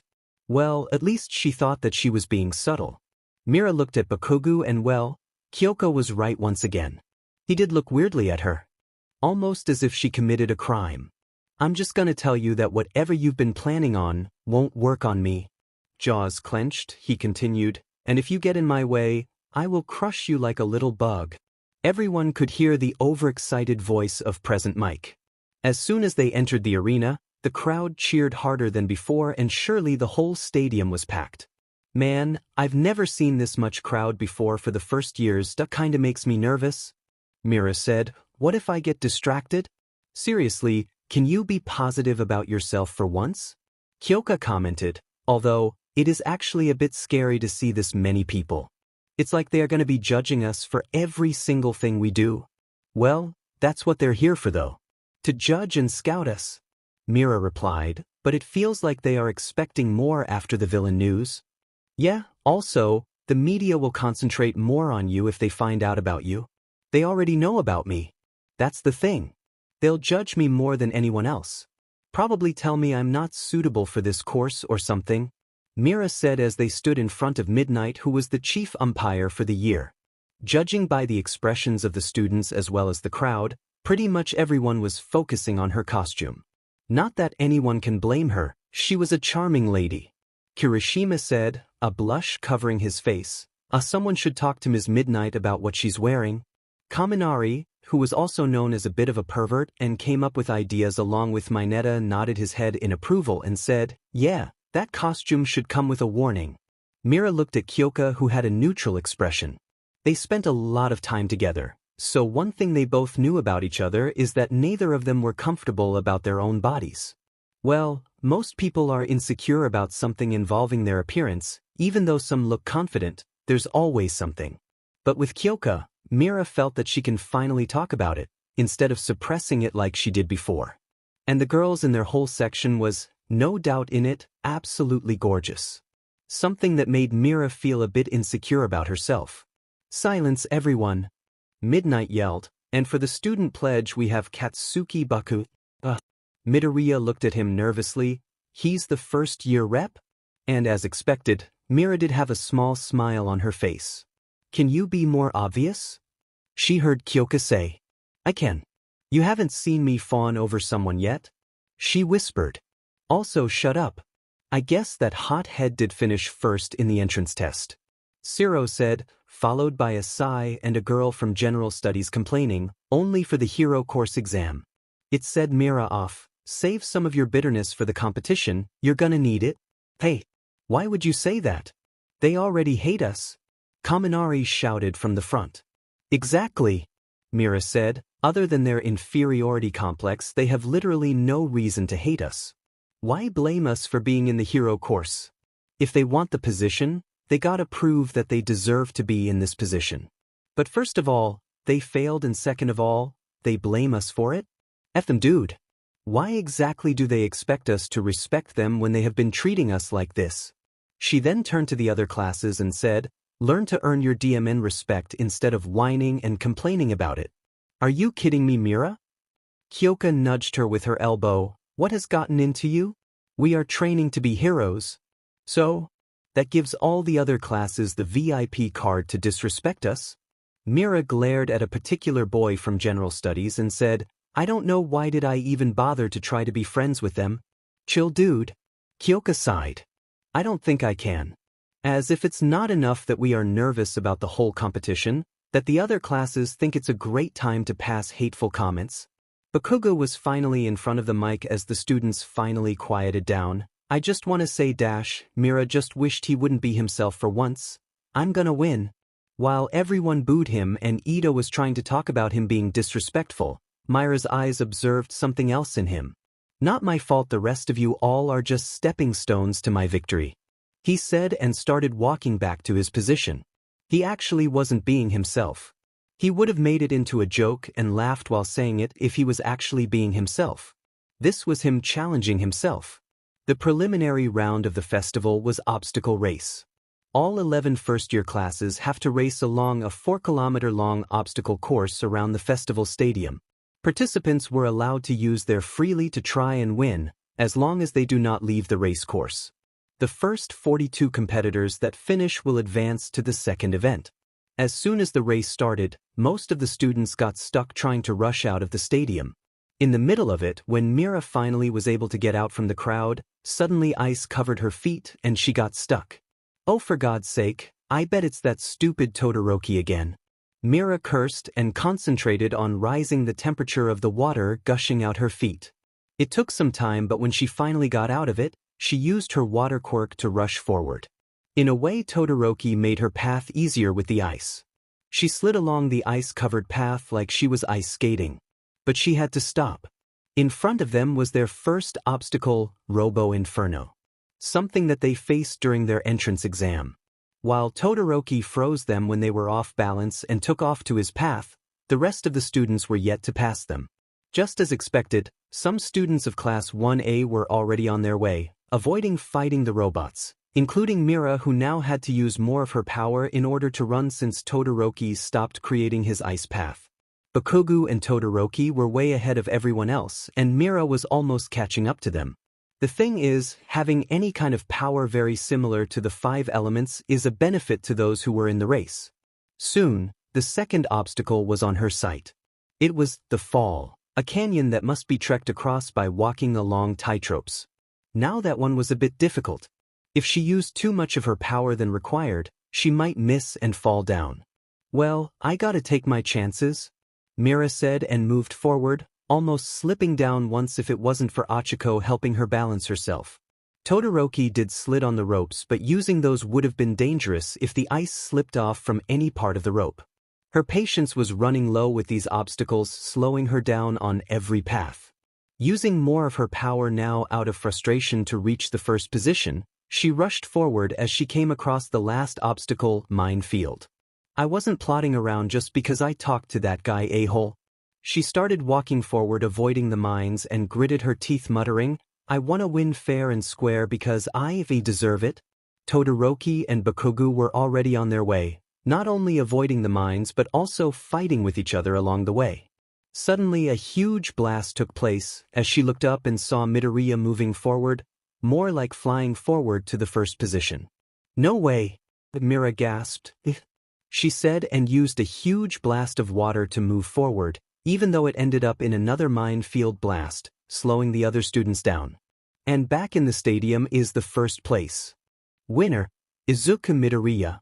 Mira heard present Mike announce. She grunted and moved faster, hoping to be at least in the top, and she was. She was in the 5th position.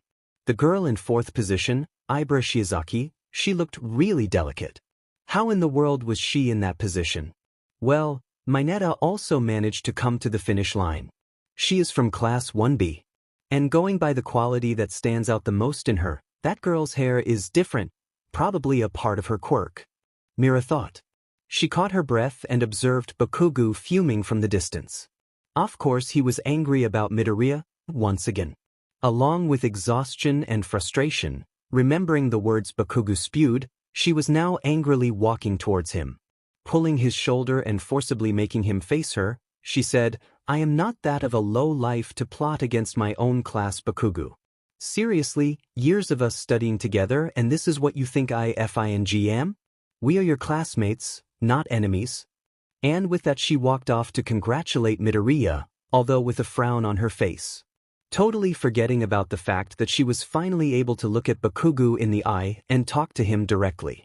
Crush or not, Mira surely didn't tolerate someone questioning her loyalty.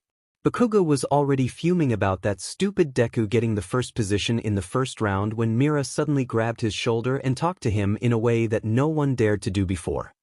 He looked at the girl who still had her eyebrows furrowed while talking to her childhood friend. He was embarrassed and, now the real fun begins. Bakugou heard Midnight's voice boom across the arena. The students gathered around as she explained the rules of the second event, Cavalry Battle. Participants will form teams with a maximum of 4 people and then get in a horse configuration. The objective was to earn points by swiping other teams' headbands while protecting their own. The value of a team's headband would be the sum of the points each person on the team received based on their performance in the previous competition. The person who ranked last would be worth 5 points, and each rank above that would be worth 5 more points than the previous one, with the exception of first place, which was worth 10 million points. Everyone's eyes fixated on Midoriya. His team was going to be targeted mostly. The one to wear the headband must be the rider, and they were not allowed to wear it below their neck. If the team lose their headband or crumble as a horse configuration, they would still not be eliminated. Participants were allowed to use their quirks, but, should they attack with the malicious intention of harming another participant, they will be forced out of the game. Mira looked at Todoroki from the distance who was talking to Kaminari, Momo and Ida. I mean I can ask him at least, she thought and walked to them. Hey Todoroki? You have already decided or dash? Sorry Mira. Momo apologized. Oh no. Mira shook her head, it's fine. She sighed and looked around. Hothead was surrounded by many students. She didn't expect him out of all the people to be in demand. She in no way was going to be in his team. Not only because their quirk are basically polar opposites but also because of the little CRP that Bakugou spouted. Yes, she was mad about it. She was allowed to feel that way. But now the problem was, who was going to team with her? Looking around she already found students with plans made up before and teams set up. Shoji maybe? He didn't find anyone too. She was walking towards him when Zero stopped her. Hey, you don't have a team to join yet, right? He asked. Mira blinked looking at him and said, Not yet. Well, join our team then. Sure, but who's in dash? Her eyes moved behind him as she watched the rest of his team members, Kirishima and Bakugou. Our quirks aren't compatible. Unknowingly the frown came back to her face. Hey look, I get it, y'all have problems, but can you just put aside your personal issues and look at it as just participants of a competition? We need you. Your quirk is powerful, he explained. Also, your quirks can be compatible in ways which you guys don't know about. You just never once considered to think about it? Mira's frown deepened as she realized that he was actually right and never thought about it that way. She sighed and said, Even though she managed to make new friends, they had their priorities sorted when it came to their career. Of course, she was approached by some people who wanted her to be in the team, but after her little speech in the arena before the competition, she didn't really feel comfortable with anyone other than her classmates. It felt like they would only try to use her because of her quirk, and if anything happened, guess who's the first one they'll be ready to sacrifice? If given an option, she would avoid joining the team Bakugou was in. Of course, it was a matter of her self-respect. But then again, it was also a matter of her stupid ego, which she had to stomp on if she was going to make a name for herself as a good hero. Mira walked to the team, her cheeks reddening out of embarrassment. Plan and execute. That's it, she whispered to herself in reassurance. It wasn't like she had a choice or a good plan. Her team had Bakugou, who was not only strong but smart. You're joining? Kirishima asked. What? I didn't feel like you'll agree. Bakugou was observing her. She can feel it, but she refused to look at him. She had no other choice. His smug voice entered her ears. Do we have a plan? She asked, still not looking at him. Bakugou normally didn't pay much attention to anyone. But for someone to be in his team and to have the audacity to ignore him, he was surely angry. Find you look at me when you're talking. Or you don't have the guts to do that too. She looked back at him and asked again, gritting her teeth, Do we have a diamond plan? Of course we have a plan. His face broke into a wicked grin as he said, We are taking the 10 million from your boyfriend. Don't call him my boyfriend. Mira muttered, averting her eyes. The term just reminded her more about the stupid crush she had on this guy, and she was in no mood to feel giddy about it. In fact, she was getting more mad at herself for even liking a guy like him. Her whole demeanor, starting from the way she talked with him to the way she refused to look at him, everything was noticed by Bakugou. He didn't get to think much because of the announcement of second round, but he knew what he was thinking of at that time. Embarrassment and FNG guilt. As soon as the event started, just like everyone, Team Bakugou was also running towards Midoriya. But something happened while they were busy chasing him. A guy from Section B, specifically, Team Monoma, snatched their headband, which ended up in Team Bakugou with 0 points. Your class is too small-minded. Think bigger, Monoma said. Bakugou as usual lost his temper and yelled, "What did you say? Come back here." Midnight said the obstacle course was just the first game. And we figured they wouldn't cut that many of us right off the bat, would they? Monoma looked back, assuming they'd keep at least 40 of the contestants in the next event. All we had to do was to stay within that group and run. From our spots in the middle rank, we could fully observe the quirks that our rivals have and judge their capabilities. Only a fool would obsess over preliminary round, wouldn't you agree? He tied the headband around his neck and continued, "Oh, while I have your attention, you're kind of famous, aren't you?" Mira knew what this kid was talking about. It was a sensitive issue for Bakugou, and this guy knew exactly what he was doing. Yes, he was successfully making Bakugou mad, but the thing is that they don't know what he is capable of doing, and especially when he's mad. You got attacked by that sludge villain. You must tell about it sometime. It must be strange for a hero to be in a role of a victim. Kirishima, Bakugou said, "We have a change of plans. Before we take down Deku, we are gonna kill every one of these B-list idiots." No one ever saw him being that mad, and it scared the rest of the team members. But she was also said about the trash talk they had to listen to from this section since they were shown in the national television. Bakugou was at fault too, of course, but that shouldn't cloud their opinions about every single one of the students of Section A. Smart, Maeve, but Mira thought. Please don't make us regret this, Kirishima said as they started running towards Team Monoma. But they were quick to dodge Bakugou's attack. It took a few seconds for them to realize what Monoma's quirk was. Copy. Of course it didn't stop Bakugou. As soon as Team Monoma started running away again, he jumped off of Kirishima and flew towards them using his quirk. But once again, he got stopped by their team's solid air quirk. Like it was mentioned before, they don't know what he's capable of. Bakugou was able to break through the solid air and he jumped back. Siro was quick to catch him before he hit the ground. "We told you to warn us before you jump," Siro said. "Whatever, at least we are advancing," Kirishima said, but got interrupted by Bakugou yelling, "We are not done." "Boy, you are," that said. Mira said as they continued running. "I couldn't brace myself earlier when I jumped. Get closer. We'll get our points back from these idiots. Then go for the big one." Bakugou yelled, "Elbow guy. Tape up." Siro released his tape forward at high speed. "My name's Siro." "Speed up, grandma. I told you to stop calling me that," Mira said. "Don't slip and hold on to each other firmly." Releasing a huge gush of water from her feet and using it like a jet ski, she moved forward at a high speed towards their opponent. It took only a few seconds. Mira used her quirk to get close and Bakugou used his quirk to break the solid air in front of them created by Team Monoma, then snatched all of their headbands. "Now we are going after Deku and Todoroki," Bakugou said, turning to his left where Todoroki created an ice barrier, probably to trap Midoriya. Being the impatient boy he was, Bakugou broke the barrier and jumped ahead, without warning his team, again. And time was up. Team Todoroki was the winner of the second round. And Team Bakugou was the second. Although, he didn't look too happy with it. But what came as a surprise was the third winner. Team Shinso, one with the purple-haired guy.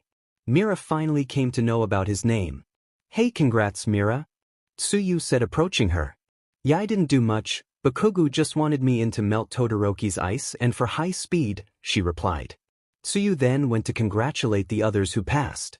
"God, I'm gonna hate myself for this," Mira whispered to herself in the meantime. "Hey, Bakugou," she called, noticing him standing alone and complaining, "Good work. We wouldn't be in the second place if you weren't so hard-headed." "What did you just call me?" "I meant it as a compliment." But don't get used to it, buddy. I don't care, I wanted to be the first. And I just want to be a good hero. She knew that she was bringing back the topic, but she couldn't help herself. Using unethical ways to be one is just not me. That's all I have to say. Bakugou couldn't speak any word other than okay, but Mira was content with it. It meant that he listened and probably was sorry about it. Yeah, not so sure about the last one. The next round was going to be after lunch. Mira took her lunch and sat next to Kyoka along with the other girls. You finally broke your silence, huh? Not in a way you think though. He thought I had plans up my sleeve because I was trying to be Shinso's friend. Like so what? Just because I can't make friends easily doesn't mean I can't try, right? Mira said. So you guys are still fighting? Momo asked. When are we not? Mira asked. Wait, how do you know about this? It's kind of obvious, Mira. You guys are arguing all the time, so I think all of us noticed it when you started avoiding him, Achiko said. So? Mira started tensing up. Everyone in our class knows? Well, I don't know about the boys, but we do. Locker room talks, you know? Mina Ishido informed. Besides, it was fun to watch, you know. I'm glad that you find our fights entertaining.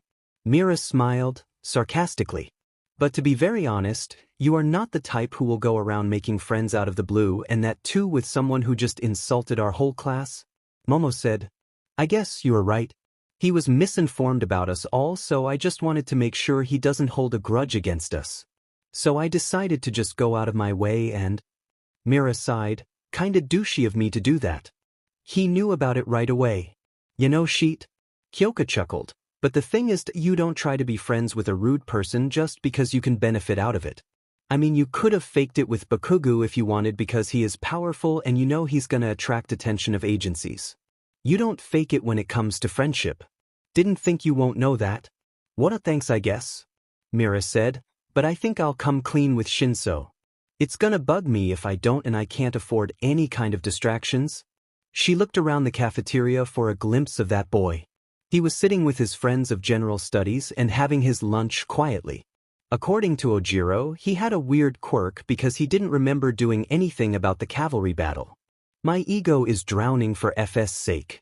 Why the heck do I make such mistakes and then feel embarrassed about it later? Mira thought and sighed in frustration and covered her face with her hands. Hey, don't sweat it. If needed, I'll go together with you, Kyoka said, elbowing her friend. For what? Laugh at my face when I blush out of embarrassment? For emotional support, but that, too. She laughed. By the way, the media has already gone feral about your family background. And the good news is that most people have a positive reaction. It's good publicity. Although, I feel like now you're going to be approached by more fangirls and some will want to be your friend just because Haruto is your brother. And the media will just be on your butt to capture any kind of gossip they can get out of you. Yeah, I know. But to be honest, I can sense when someone is being dishonest with me. Mira said. Okay, forget about that. Tell me, how did it feel to have Bakugou's butt on your shoulder? Kyoka asked. Mira groaned and then smiled. I knew you're gonna bring it up. Do the others know about my thing for him as well? No. They just think you had a fight. Kyoka said. But be honest, it felt good to work with him, right? I felt like a loser. Mira furrowed her brows. No one was taking me in because everyone had a team decided. And he decided to put salt on my wounds by saying some shit to me. But he was confident about winning. So I guess, in a way, he trusted me as well? Bakugou is bad when it comes to emotions, you should know that by now. Kyoka said. I don't know. I feel like he is being especially harsh to me these days. Mira said, trying her best not to look sad. But you know, when your heart feels heavy, sometimes it's just hard to keep emotions in check. Finishing her lunch, she got up along with the other girls as they finished having theirs. Or maybe you're more sensitive these days because you have a crush on him, Kyoka said, looking at her. Just come to me when you feel like venting. As the girls were going to keep their plates, Mineta and Kaminari called them. Aha, do you need something? Momo asked. Well, I'm sure you already know since you're the class vice rep, but they said that all the girls have to wear uniforms for the cheer battle this afternoon. Mineta said, pointing out some girls wearing the cheerleading outfits. That's odd. This is the first time I'm hearing about this. Momo said. You don't have to believe me if you want to get in trouble. But this is coming straight from Aizawa.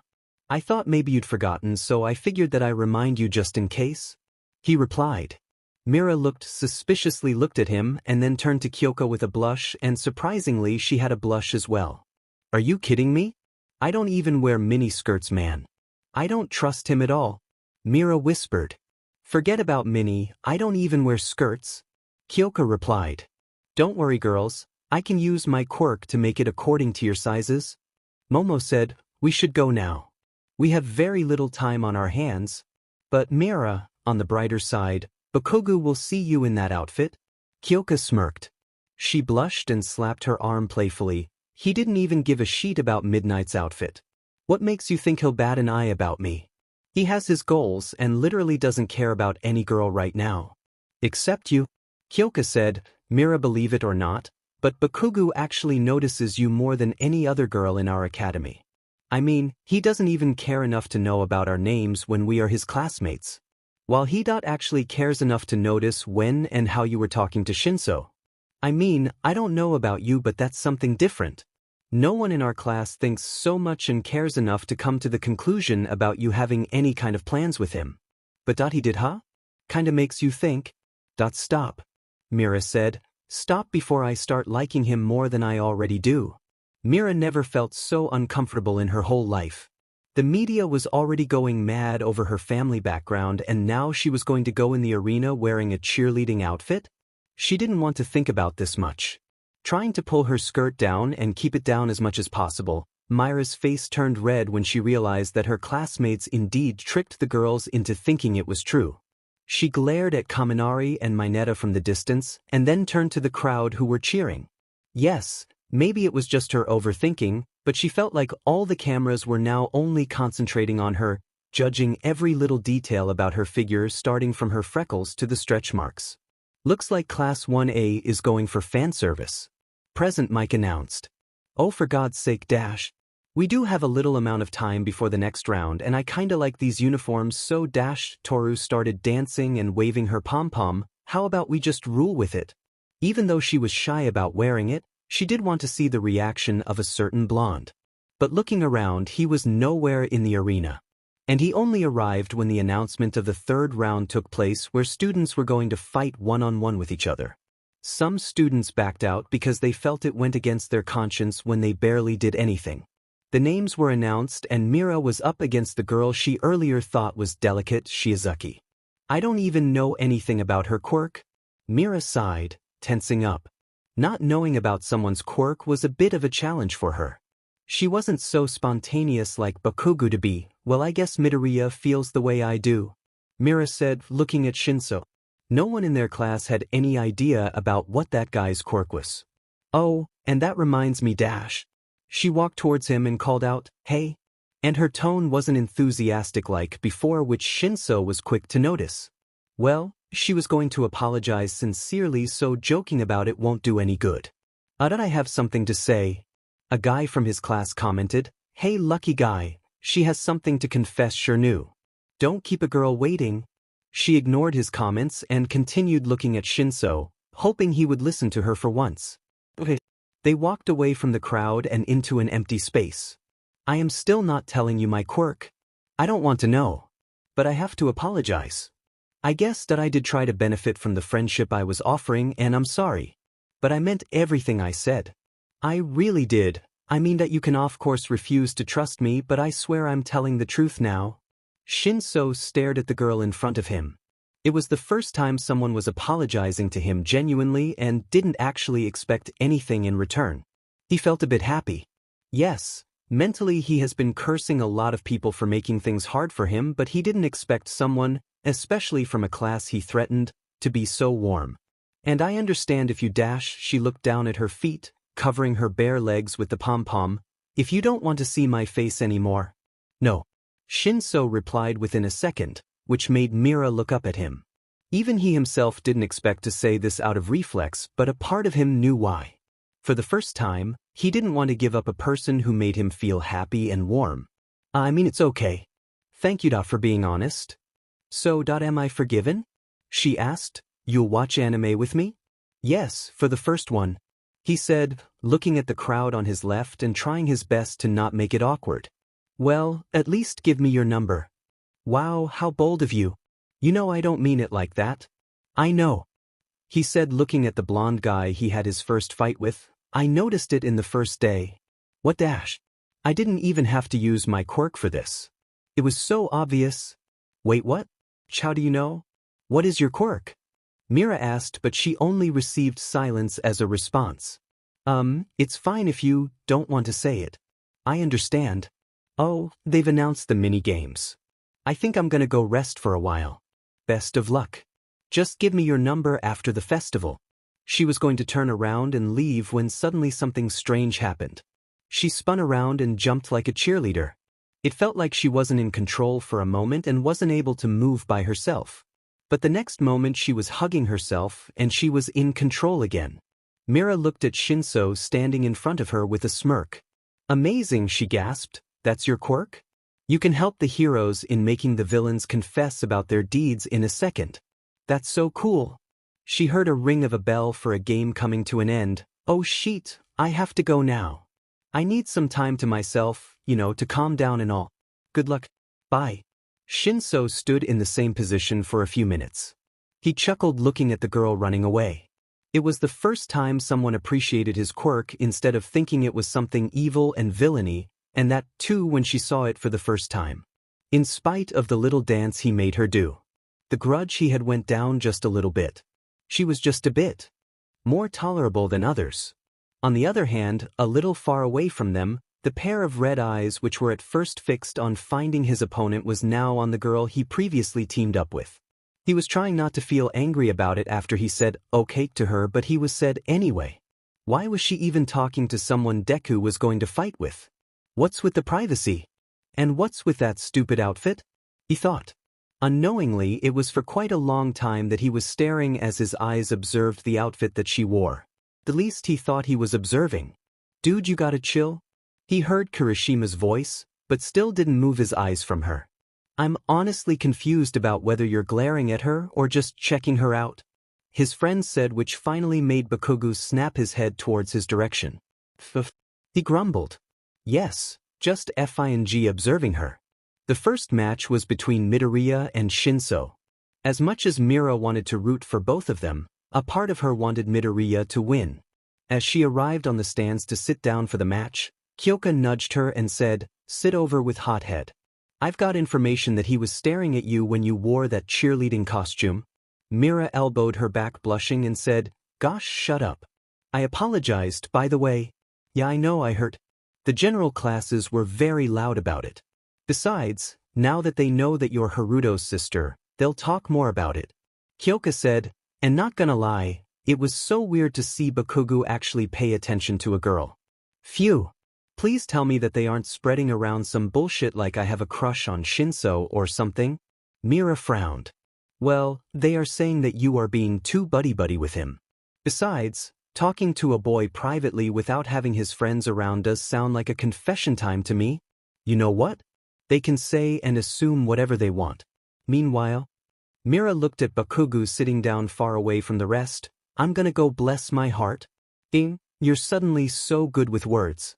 Most of the time you're cussing. Yeah, Bakugou kinda rubbed off on me. Mira looked at Kyoka's smirking face and sighed. Oh, please don't Izu dash. That's what she said. Kyoka pushed her best friend to her seat and sat on the left with Momo and the others. Mira was contemplating if it would be weird or too obvious if she sat with him. But she decided to do it anyway. What the F dash? She heard his grumpy voice. What the F are you doing over here? I'm here to watch my friends fight while I observe his childhood friend's reaction. Mira said, a little smile hanging on her face. I am anything but his friend. Bakugou said in a low voice, you're just here to piss me off. Why don't you go and watch them with your other best friend? Sheesh, you're so loud. Mira said, her lips forming a pout with a blush on her face. She felt afraid to look at the reactions of her classmates since she was always on her toes about her little crush on him. And when she looked beside her, everyone was in fact looking at them. Don't mind him, Kirishima chuckled. He's just angry about me teasing him about why dash. Shut up. I'll kill you, Bakugou shouted. Shush. Mira said, hearing present Mike announce the start of the match. It didn't go as expected. Once Midoriya was under Shinso's quirk, she was sure that Midoriya was going to lose. But surprisingly he didn't, and his fingers moved, which made him get out of the trance he was in. Which, according to Mira, was almost next to impossible. Because when someone has brainwashing as a quirk, it means that the person literally has control over the psychological part of someone's brain. She deduced that the only way that he managed to come out of his control was because of the power that All Might passed on. Mira suddenly felt more anxious about her match. She covered her face with her hands and bent down. It was clear that these fights were going to be hard, and it didn't help her at all that she had no idea about her opponent other than the fact that she was definitely good if she came fourth in the first round. How come Bakugou is never? She tilted her head to look at him. What? Mira chuckled and looked up to find Shinso shouting at Midoriya while he pushes him back. I'm nervous. I have no idea what's coming and it frightens me, she said. That you're afraid of that little frail girl? Bakugou asked, keeping up his douchey image. She's not frail. Never judge a book by its cover, Mira said. Besides, she came fourth. Yeah, I know. I learned about it from watching that DMN nerd. Bakugou grumbled, that you're not that different from me. Why are you out of all the people so eager about position? Mira faced Bakugou as she realized the way she has been acting this whole festival. He was actually right about it. She did change in front of the cameras and people. What was she trying to prove? She sure as hell didn't care about the public. How are you gonna defeat me if you're scared of her, Grandma? Bakugou said, smirking, interrupting her thoughts. You afraid of me too? Mira's face flushed as she averted her eyes with an amused smile on her face, once again avoiding to look at him. Thank you, Bakugou. She stood up, getting ready for her turn as her classmates wished her luck. Todoroki was next, and she had a match after him. While she sat in the waiting room, trying her best not to think about him, the said boy was also sitting with his mind occupied with Mira. Both of them did something that the other didn't expect at all. Bakugou was trying to comfort me, Mira thought, getting up and doing some warm-ups, but now with a slightly less nervous state. On the other hand, Bakugou's head was filled with what that stupid grandma just said. Not just what she said, but the way she said it. It was unusual. She spoke to him with the softest voice that he has ever heard, something that Mira never did before. Mira walked in the arena as present Mike gave their introduction. Even appealing flowers have thorns. It's the assassin from Class 1B, Ibra Shizaki, versus the sophisticated girl that the media can't stop talking about from Class 1A, Mira Hayashi. While Shizaki was busy correcting present Mike for calling her assassin, Mira looked at the stands her friends were sitting in one more time. She looked at their enthusiastic and comforting faces, took a deep breath and turned to face her opponent. The cameras were all busy clicking pictures the whole festival, but none of the pictures before looked this fervent. So anyway, begin, present Mike announced. Mira didn't immediately advance at her, waiting to make her move. But soon she was sure this girl wasn't going to give her the comfort of letting her know what she was capable of doing. She decided to start with a major attack, but only for a few minutes because it can catch her opponent off guard and she might act hastily, giving off her abilities. She blasted off a huge gush of water towards Shizaki, but all of a sudden huge amount of vines emerged from the ground and shielded her. Mira knew exactly the kind of attack she needed to use against her, to cut off Shizaki's shield. But suddenly she was bound with vines and pulled off the ground. She knew she had to act quickly and didn't have time to think. So she used her sharp blade attack to cut off the vines. Although it did affect her and she had some cuts here and there, she was still standing strong. Shizaki sensed the approaching attack in some way and looked behind to see Mira, who was using her quirk to run towards her faster. Shizaki used her vines to get to her feet to stumble and make her fall, but Mira didn't want to take any risk and blasted water to reach to her faster, also releasing sharp water blades at her again. One thing she understood is that sunlight and water was a benefit to her opponent, of course. So only sharp water blades was the quick option that she had at advantage. The others will take too much time, and if Shizaki managed to get a hold of her again, she won't hesitate to carry her out of the bounds, and that too in mere seconds. As soon as Mira was close to her, Shizaki's face displayed signs of panic while she used her vines to cover herself from her attack while having multiple harsh blows coming at her opponent. Mira dodged them and cut off her cover. But when she was about to get a hold of Shizaki, the whole ground in the arena shook, and all of a sudden vines from all the directions were coming to her. No, no, no, no. I won't be able to cut off all of them once. Mira thought, looking around. You forgot that water is an advantage to me. Shizaki said with her usual angelic voice, I'm sorry, I didn't mean to use violence. Mira had no idea how it happened, but when she felt the vines on her skin, she did something out of instinct. Without having any idea, she used her quirk to create a water tornado in the arena. And it was over in a few seconds. And the winner is Mira Hayashi. She advances to the next round. Midnight announced as the whole stadium was filled with cheers. Mira opened her eyes, huffing and looking around while her whole body felt like was being weighed down. The ground was full with water everywhere, vines tore apart in most parts. Cameramen away from the stands while some were shaking their cameras in panic. Clearly the water got to them, and the entire first row sitting with wet clothes and astonished faces. And then Shizaki lying far away near the walls. Her legs felt heavy as she dropped down on the ground, breathing uneven while she tried to calm her nerves. Not knowing someone else's extent of power was a bit nerve-wracking, of course. But not knowing your own was something that she wasn't ready to face. It was petrifying. And the fact that, unknowingly, she would have killed Shizaki. Both of them were taken to mend their injuries, mostly that Mira caused herself. She was still feeling a bit lightheaded though. Her friends came to visit her except Achiko. Kyoka said, I had no idea you got these moves under your sleeves. Yeah, me neither. Mira said in a strained voice, I am so sorry. I didn't know dash. Oh, please don't apologize. This was a competition and you gave your best. Shizaki smiled. When Mira felt better, she decided to look for Achiko and wish her luck. Achiko was always the cheerful one in the group, always positive. But this was the first time that Mira heard nervous so much. In her situation, Mira would have been the same. She knows her quirk is a strong one, but she still doesn't have as much control as Bakugou does. And going against with someone whose physical strength is as powerful as their mental strength isn't easy. Achiko was going to go against that. Mira knew that Bakugou was going to win. Even though Achiko had her brains and zero gravity as a quirk, it is hard to bring him down. Bakugou's single blast towards her was enough to throw her out of the boundaries. And knowing him, he wasn't the type to go easy on someone just based on their gender or capability. If someone was fighting with him, he would make sure that they fight with what he is, his true power. It wasn't about just strength to him. Mira felt that Bakugou would show a person how weak they are compared to him, just so that they get back up and be stronger, and of course fight him again. That's so he's like a grumpy old man? Mira mumbled, watching her friends enter the arena as a small smile crept up on her face. Well, I'm grandma to him too. Aw, how cute. Cheering for your boyfriend? Kyoka nudged her. Oh, shut up. Mira said, blushing a little. Kyoka stared her face for some time and asked, what happened? You look happy. I mean, way happier than I have seen before. Nothing, just Bakugou seemed different when we were talking back there. He tried to cheer me up. An OF way.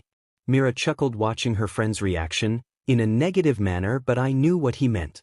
Of course you did. Oh, the match is starting. You're the one who screws around with gravity. Right, pink cheeks? Bakugou asked, looking at his opponent. Pink cheeks? Achiko exclaimed. Mira would never admit it, but she did feel a bit jealous. I mean, grandma for me and pink cheeks for her? She thought, whatever. I hope Achiko kicks his stupid butt. Well, if you're gonna give up, do it now.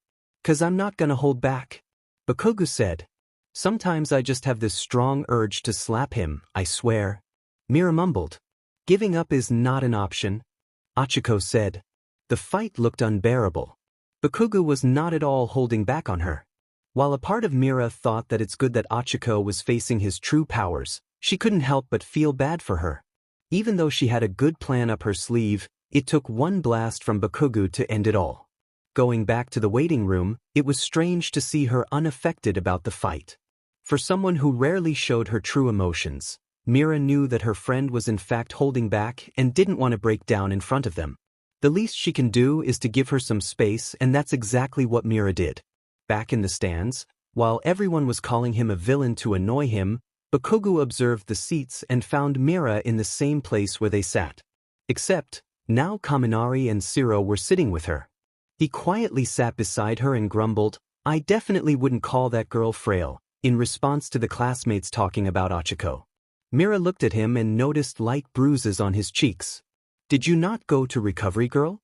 she asked, looking at his hand. "I've got spray for pain relief." There was no doubt that it definitely sprained his hands when he used his quirk that fast and with that shot. "And don't worry, Ochako is kinda sulky, but she'll be back to being herself." "Did I ask Grandma?" Bakugou shouted, "I don't need your stupid spray." "Oh please, give your stupid masculinity a rest," Mira said, taking out the spray. "Either use it or I'll apply it on you myself." "Shut up," Bakugou said, snatching the spray from her hands. He would never allow her to do something like this in front of others. Or anyone, as a matter of fact. He thought and looked back at her tired demeanor. She was being way nicer than she has ever been, and something about that didn't sit right with him. What was she planning? Why was she being so gentle with him all of a sudden? "God, stop glaring. You can just tell me to take back my spray," Mira said, chuckling. "Oh, my bro wasn't glaring," Kaminari said with a smirk on his face, looking at Bakugou. Something about that made him feel self-conscious, and he blurted out, "Shut up. I don't even care about stupid extras. Why would I effing stare?" Now that stung a little, Mira thought, as she forced a small smile on her face and said, "Stop it, Kaminari." She pat him on his shoulder and looked at the arena as Midoriya finally cracked Todoroki, and he used his fire. It ended with Todoroki as the winner as Midoriya fell unconscious and out of bounds. It was now Mira versus Ida, and although Ida had his speed, she was quick to use her quirk when they were near the boundaries. She jumped and backflipped, using him as support, and took the opportunity to kick Ida out of line. It was over in a minute. It was fast, but Mira knew he was going to use his high speed to throw her out. Either that or he would use his speed and attack her suddenly, for which Mira planned to use her quirk on his biggest strength, but which also can be considered as his weakness, his feet. If she used a fair amount of her quirk on his calves, his quirk would actually stop working for a long time. And it would be easy for her to throw him out. Ida chose the first option. But using her quirk all of a sudden and with great amount of force was making her lightheaded. Mira was not in the stands with her friends anymore. She didn't need any kind of distraction when her next opponent was the one who outwitted her in losing the first training that they had. Of course, she needed to work on her skills because she really believed that because of her being not that good in studies, she wasn't good either in the field when it is actually needed. Strategy is one of the strongest factors in fights, and which some people like Midoriya and Tokoyami can come out with, in an instant, something that Mira didn't have. None of the heroes were perfect, and she knew no one can ever be perfect, but now wasn't the time to dwell on that fact. The only thing that she can do is understand how Todoroki worked and come up with a plan according to that. She planned on using the last move she used with Shizaki, but the thing is that she had no idea how she did it. All she remembered was her trying to keep all the vines out of her hands and the fact that she moved around a lot. But except for that, she had nothing. Coming in the arena, she heard the crowd cheering loud. It was in fact a good match for the audience. Water against fire and ice. But something was wrong. Yes, Mira felt scared. If she knew better, then Todoroki wasn't going to use fire with her. "Just so you know, I'm not going to hold back," he said. "I don't want you to," Mira said. As soon as the match started, Todoroki used his quirk to block Mira's path wherever she wanted to go. She used her quirk to jump and avoid getting frozen. She used her quirk to speed up and get near him. She planned to use her quirk and release whiplash trick along with hot boiling water, which for sure would take him by surprise. Mira knew something was wrong the moment she entered the arena. Even though she was trying to be as focused as possible, she couldn't because she wasn't able to hear anything. Her body was slowly giving up. She knew if she had to do something, she needed to do it fast. And she did. Mira never moved so fast before, and the speed at which she arrived near Todoroki was so high that if it wasn't for those huge screens, no one would have understood how she got there. Todoroki lit up his left side and moved his hands fast to defend himself as she took the opportunity and hit him on his waist with the move she thought of before. And it did take him by surprise, but not enough as he was quick to use his ice quirk to avoid getting thrown out of the boundaries. Todoroki used his ice quirk to attack immediately, and Mira took some time but she dodged. The next moment she was face to face with him. He used the little time to predict her moves and arrive the spot where she was going to be after dodging. She was about to use her trick again, but looking at his face which strangely looked blurry now, something made her stop. He took the opportunity and froze her legs. From the starting of the competition, you used your legs more than anything. It's obvious that I just needed to stop. Todoroki's voice faded as Mira closed her eyes, feeling drowsy. She couldn't even lift a finger anymore. She just didn't have the energy. When Mira woke up, she was with Recovery Girl and Midoriya on her left side. "How are you feeling?" She heard Kyoka's voice. "Ugh," she groaned as her head felt heavy. "Felt better? Man, did Midoriya get into you head or what?" Kyoka scolded. "Both of you overused your quirk. The move on Shizaki took a lot out of you, Mira. Try not to strain yourself much now." "So, is the festival over?" Mira asked. Just like everyone else, even she was curious about who will win if Bakugou and Todoroki fought with each other. "Oh, you're in luck. Also, that purple-haired dude came to visit you." She wiggled her eyebrows. "Someone's getting popular among boys, huh?" "Shinso," Midoriya corrected. "I didn't know you guys were close. If you call days of annoying a guy just to become his friend a move to become popular, then you need to open your eyes. I am not that visually appealing. Strange when my brother got so many fans." Anyways, Mira changed the topic quickly. "Sorry Midoriya, I knew about his quirk but I just couldn't tell you about it. He looked like he trusted me and I just dash. Don't worry about that. After hearing him, I can understand why you did that." Midoriya chuckled. "Okay, chill, don't sulk now." Kyoka said, "Oh, and just so that you know, the photographers clicked a very controversial image of you. And I'm sure it's gonna be on the front page of several newspapers and all over the social media." "F the media," Mira said, gradually getting more annoyed with them. She knew how her family was also going to be dragged in everything that she gets involved in. It's almost like she has cameras on her all the time and it is just during the festival but she was already getting tired of them. "Mira," Midoriya called her, "I saw you and I know that if you wanted, you could have used that move once again and this time with much more force and speed, which surely would have been enough to strain him down. But that you just stopped in the middle. It's not like something you would do. I just couldn't do it. I don't know if you have noticed, but whatever happened to his face wasn't something that he was born with. Some kind of accident happened, and going by the type of burn I know what that caused." Mira looked at him. "I have made mistakes when I was a child and had no control over my quirks." Midoriya cleared his throat and looked away at the door. "We should go. The final match is going to be in a few minutes." Mira observed his face. Even he had some secrets that he was avoiding to tell her. She felt it. They've drifted apart and now we're close friends, just not best friends anymore. Mira took some time to rest and finally got ready to watch the last and final match. Midoriya went back soon after their last conversation. She needed support from Kyoka to walk properly as her legs weren't still healed yet, but she was able to stand on her own for some time. As she went to the stands, everyone immediately started congratulating her for coming third. She didn't feel that great, knowing she didn't even give her best in the fight. "Where are they?" Mira asked, sitting down in one of the front seats. "Patience, sweetheart. Your boyfriend is gonna be here soon," Kyoka said, smirking. "Yeah, but he's too effing stupid and reckless," Mira said. "Also, please stop calling him that and be a little less obvious." She looked around in search of Shinso, hoping to get a chance to thank him. But soon enough, Present Mike announced, "Welcome to the final battle in UA High School Sports Festival. In just a moment here today, we will know which first-year student is on top," and she decided to find him later. The fight ended faster than expected. Although Midoriya cheered for Todoroki and told him to give his all, he stopped abruptly in the middle. In the end, when Bakugou used his special move, Todoroki used his left side for a moment, but something changed his mind and he didn't. When the dust cleared up, Bakugou looked up forward and saw Todoroki at the other end, lying unconscious. He looks really mad. Kyoka commented. It's natural. It has been his dream to be the best for a long time, Mira said, her eyes fixed on the scene unfolding in front of her.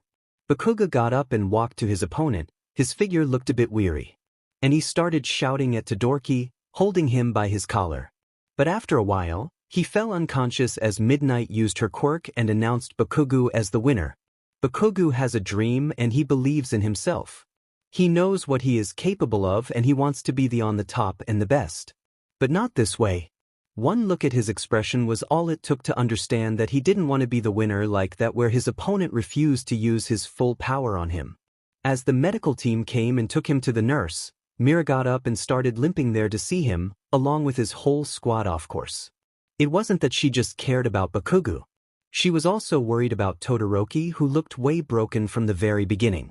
Maybe Mira was a bit bitter about him winning against her, but that didn't mean she was insensitive. Both the boys were hurt physically and mentally. As soon as they arrived, Bakugou's rough voice entered their ears. He was sitting on the bed grumbling at first, but then he became aggressive as Todoroki refused to answer any of his questions. Hey, are you guys doing okay? Kirishima asked. But Bakugou wasn't listening. His emotions took over and he just wasn't ready to listen to anyone. Some people came in along with Midnight and put him on restraint. I think it's best if you leave them alone for now, Recovery Girl said. As they were going to leave, Midnight stopped Mira and said, Stay here. We will escort you together when the award ceremony begins. Okay, Mira said and quietly sat down on a chair nearby. She turned to Todoroki and said hesitantly, that I don't know how or what you feel but I just hope you get better. I know both you can do much better than that. That's all I can say. He looked down and just nodded his head. She turned towards Bakugou who was still going berserk. And although she wanted to just talk to him, she just couldn't gather the courage. It is his dream and no amount of assurance can bring back the time. So she just let him vent his anger. The door opened and a staff said, It's time. As they were standing in their positions, All Might made an entry and started giving their medals. Everyone from the first year were standing before them, except Ida. Mira didn't hear a single word from him or see him after their match. And for the kind of person he is, she knew he would have been the first to congratulate her, knowing that they fought each other. She decided to pay no attention to it and concentrated on All Might standing before her. I know you have more potential, Mira. Don't be down for what happened in the match. Focus on training and getting better. You'll become a great hero in the future for sure, he said, hugging her in assurance after awarding her the bronze medal. In the afternoon, they were back in the class. Aizawa said, Nice work. You have the next 2 days of school off to recuperate. I am sure that the pros who watch the festival will want to recruit some of you. We will cover the draft's forms and update you when you return. Yes, sir. Everyone was tired and just wanted to go home that day. But of course, Y/N was worried about the controversial image that Kyoko was talking about. She had to, didn't she? Her brother and her parents had a reputation to keep which can be brought down just because of her. But no, her family wasn't anything like she thought. Obviously they were in the entertainment industry and scandals were always surrounding them, but they have the experience and knew how to shut them up. They have always handled these before. Mira was just too busy with her own training to go up and search for such things. And her family was more than glad to avoid making their little daughter worry about it. Hey, she heard Shinso while walking down the stairs. Oh dang, sorry I didn't notice you that I was just tired. Mira smiled, and thank you for coming to see me after I lost the match. I wanted to see how you looked with your mouth shut for once. He said. That's kinda rude. I am joking. He said. Then laugh or smile next time because I thought you were serious, man. She stopped by the gate and said, Oh, I asked for your number before, remember? Yes. He said, taking her phone. She quickly saved his number and bid goodbye to him. She was in no rush today, so she took her time to walk to the bus stop. You came to the nurse's office today? A voice growled behind her. She stopped and looked behind. I wanted to know if my friends were okay, Mira said calmly. She would have dodged it if it was any other day. But just this one day, knowing what Bakugou was going through, she wanted to clear up at least some things for him. And besides, she was too tired to come up with any excuses. That half and half if he is your friend? Bakugou smirked. Of course he is, knowing how both of you have twisted minds. Don't belittle people's issues like that. It takes years to get over some things. Mira said as she started walking again, and I said friends, if you didn't hear properly. I am not wasting my time on some extra like you. I don't know what's the issue you have with me, but I do consider you my friend, whether you like it or not. You don't have to call me yours just because I do.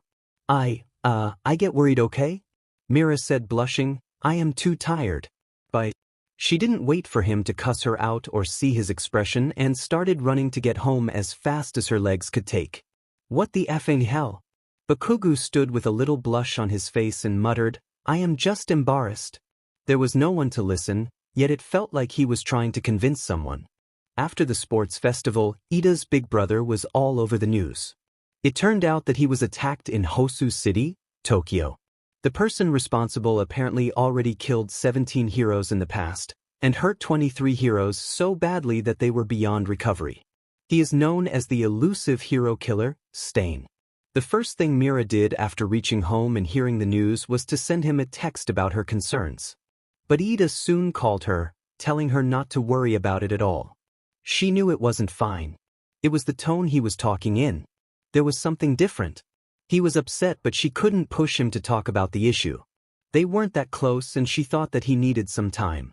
As if it wasn't enough that he was going through such a hard time, that the media was speaking about it daily.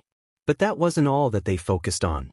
In the days after the sports festival ended, Mira wasn't left so alone by the paparazzi after the revelation of her identity and her family background.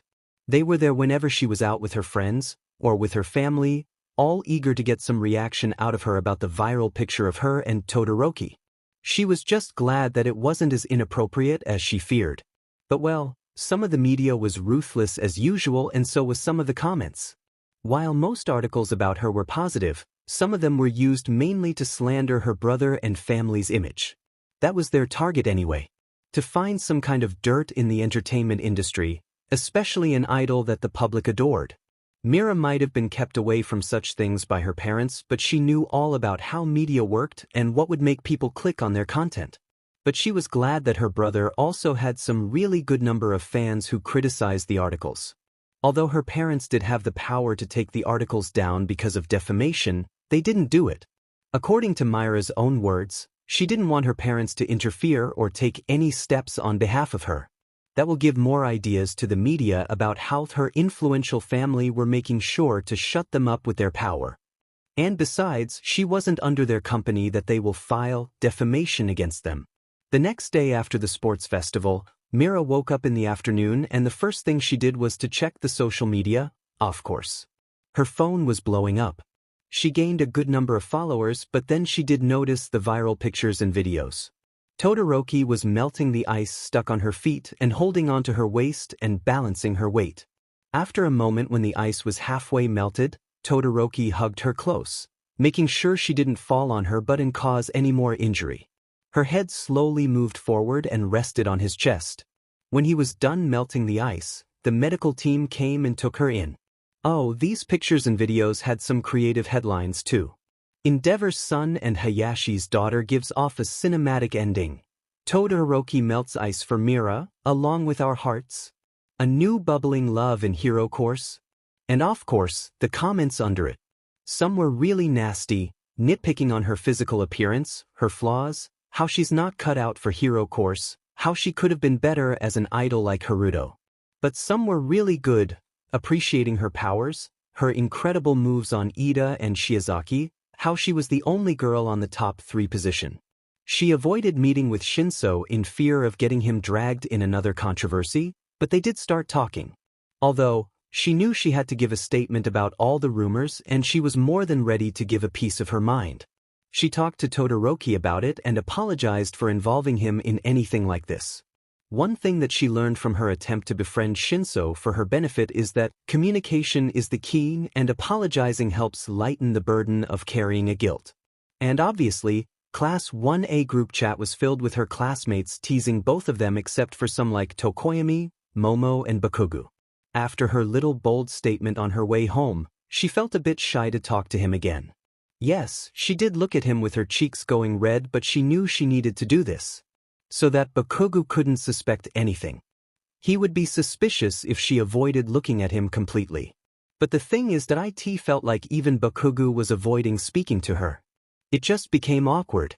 She didn't know how to start talking, and he had no idea what to talk or tease her about when he knew the kind of reaction he had on his face the time she left.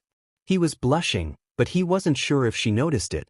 If she did, it would definitely feel awkward talking to her. And for Bakugou to feel like this was a first for him. He never felt awkward to talk to someone. He always had one outburst, and it was enough for the other person to talk back to him. They were always fighting and teasing each other, sure, but it turned out to be difficult when both of them spoke their minds for the very first time to each other. They spoke sincerely with each other, and he was aware of that. When Mira entered the class, her friends weren't teasing her about the incident anymore when they learned how it upset her. She looked at her seat and the blonde sitting before her, who was looking out of the window, his face resting on his hand. She quietly walked and sat down with a sigh leaving her lips. Kyoka along with Midoriya joined to talk to her. So, how did it go? What did you say to the reporters? Kyoka asked. When I came out of the house, some of the reporters were already there, so I just decided to listen to them for once. Besides, it looked like some of these reporters were rookies. And I just said that he is a friend, and because I was in a bad situation, he just decided to help me out. And that was what any hero would have done in their situation.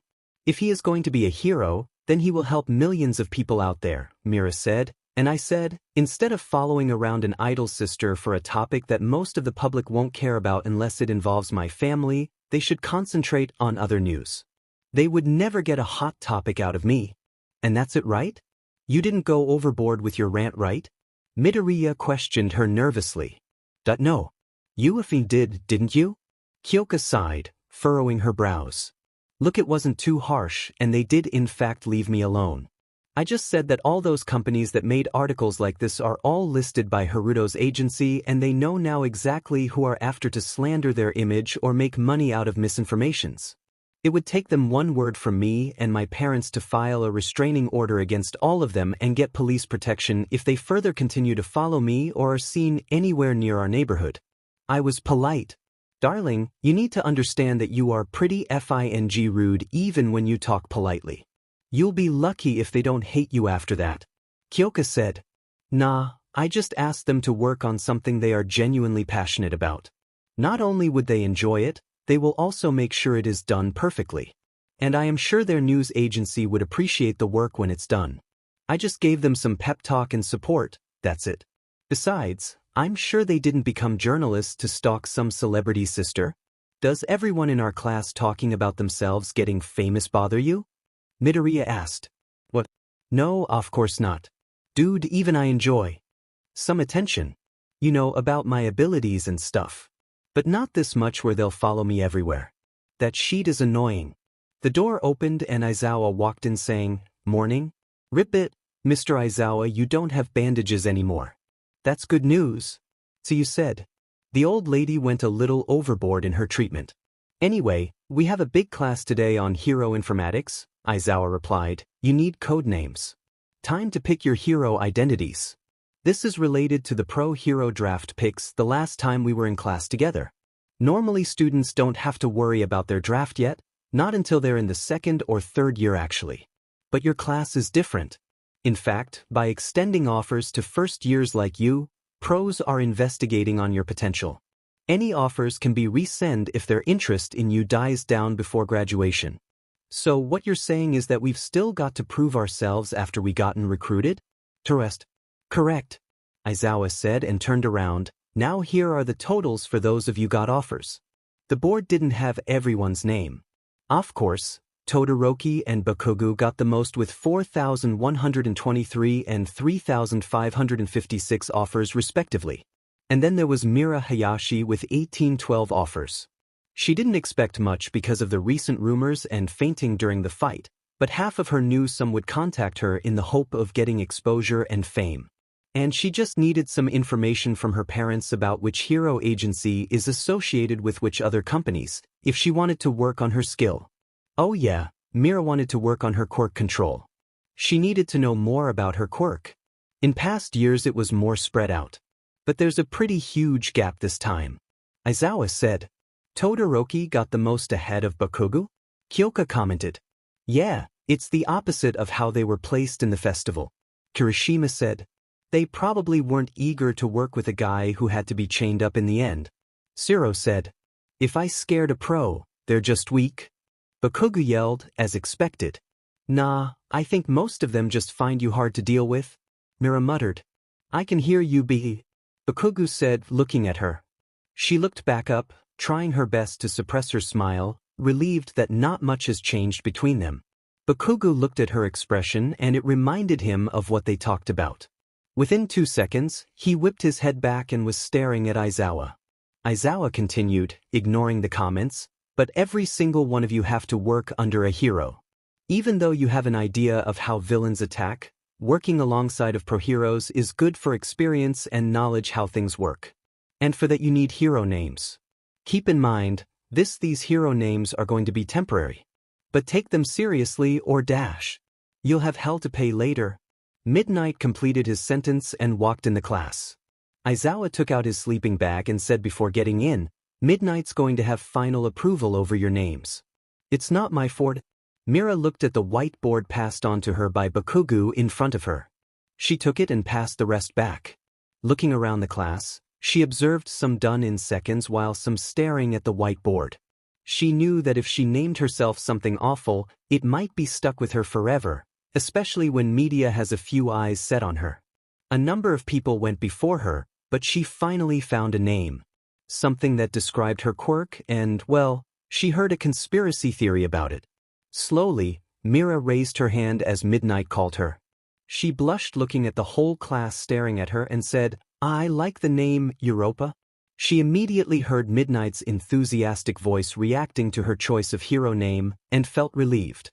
Excellent choice. You named it after Jupiter's moon, which has an ocean of liquid water beneath the ice. Yes, ma'am. She smiled in contentment and went back to her seat. She peeked from behind Bakugou's shoulder, trying to look at his name.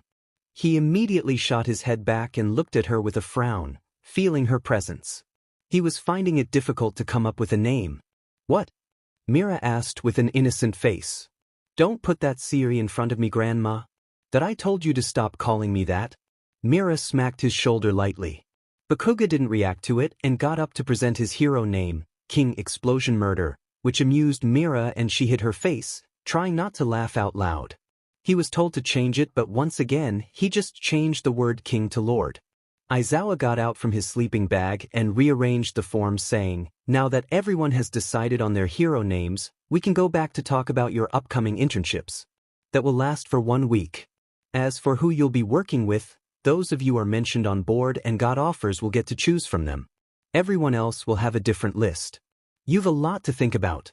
There are around 48 agencies around the country who've agreed to take on interns from your class. Each agency has a different specialty that its heroes focus on, keep that in mind. So think carefully and turn in your choices before the weekend. You're dismissed. After putting much thought about what agency to join, she decided to take on the offer from the aquamarine agency near Tokyo Bay. She did some research and found out the kind of agency it was. Since Tokyo is a busy city, there are agencies that handle small parts of the city. And the biggest agency working to keep the waters of Tokyo Bay safe was this particular agency. Since it is a big city, there's also a few murders and deaths that the agency has to inform to the police. And often they have to fight villains to avoid such instances. The risk was high, but if Mira wanted to put effort on controlling her quirk and learning about strength, offensive techniques as well as the defensive ones, she had to work here. It wasn't so surprising for her to find that Bakugou joined the number 4 hero genus. She figured he would join something that was top dog, something that dealt with more fights.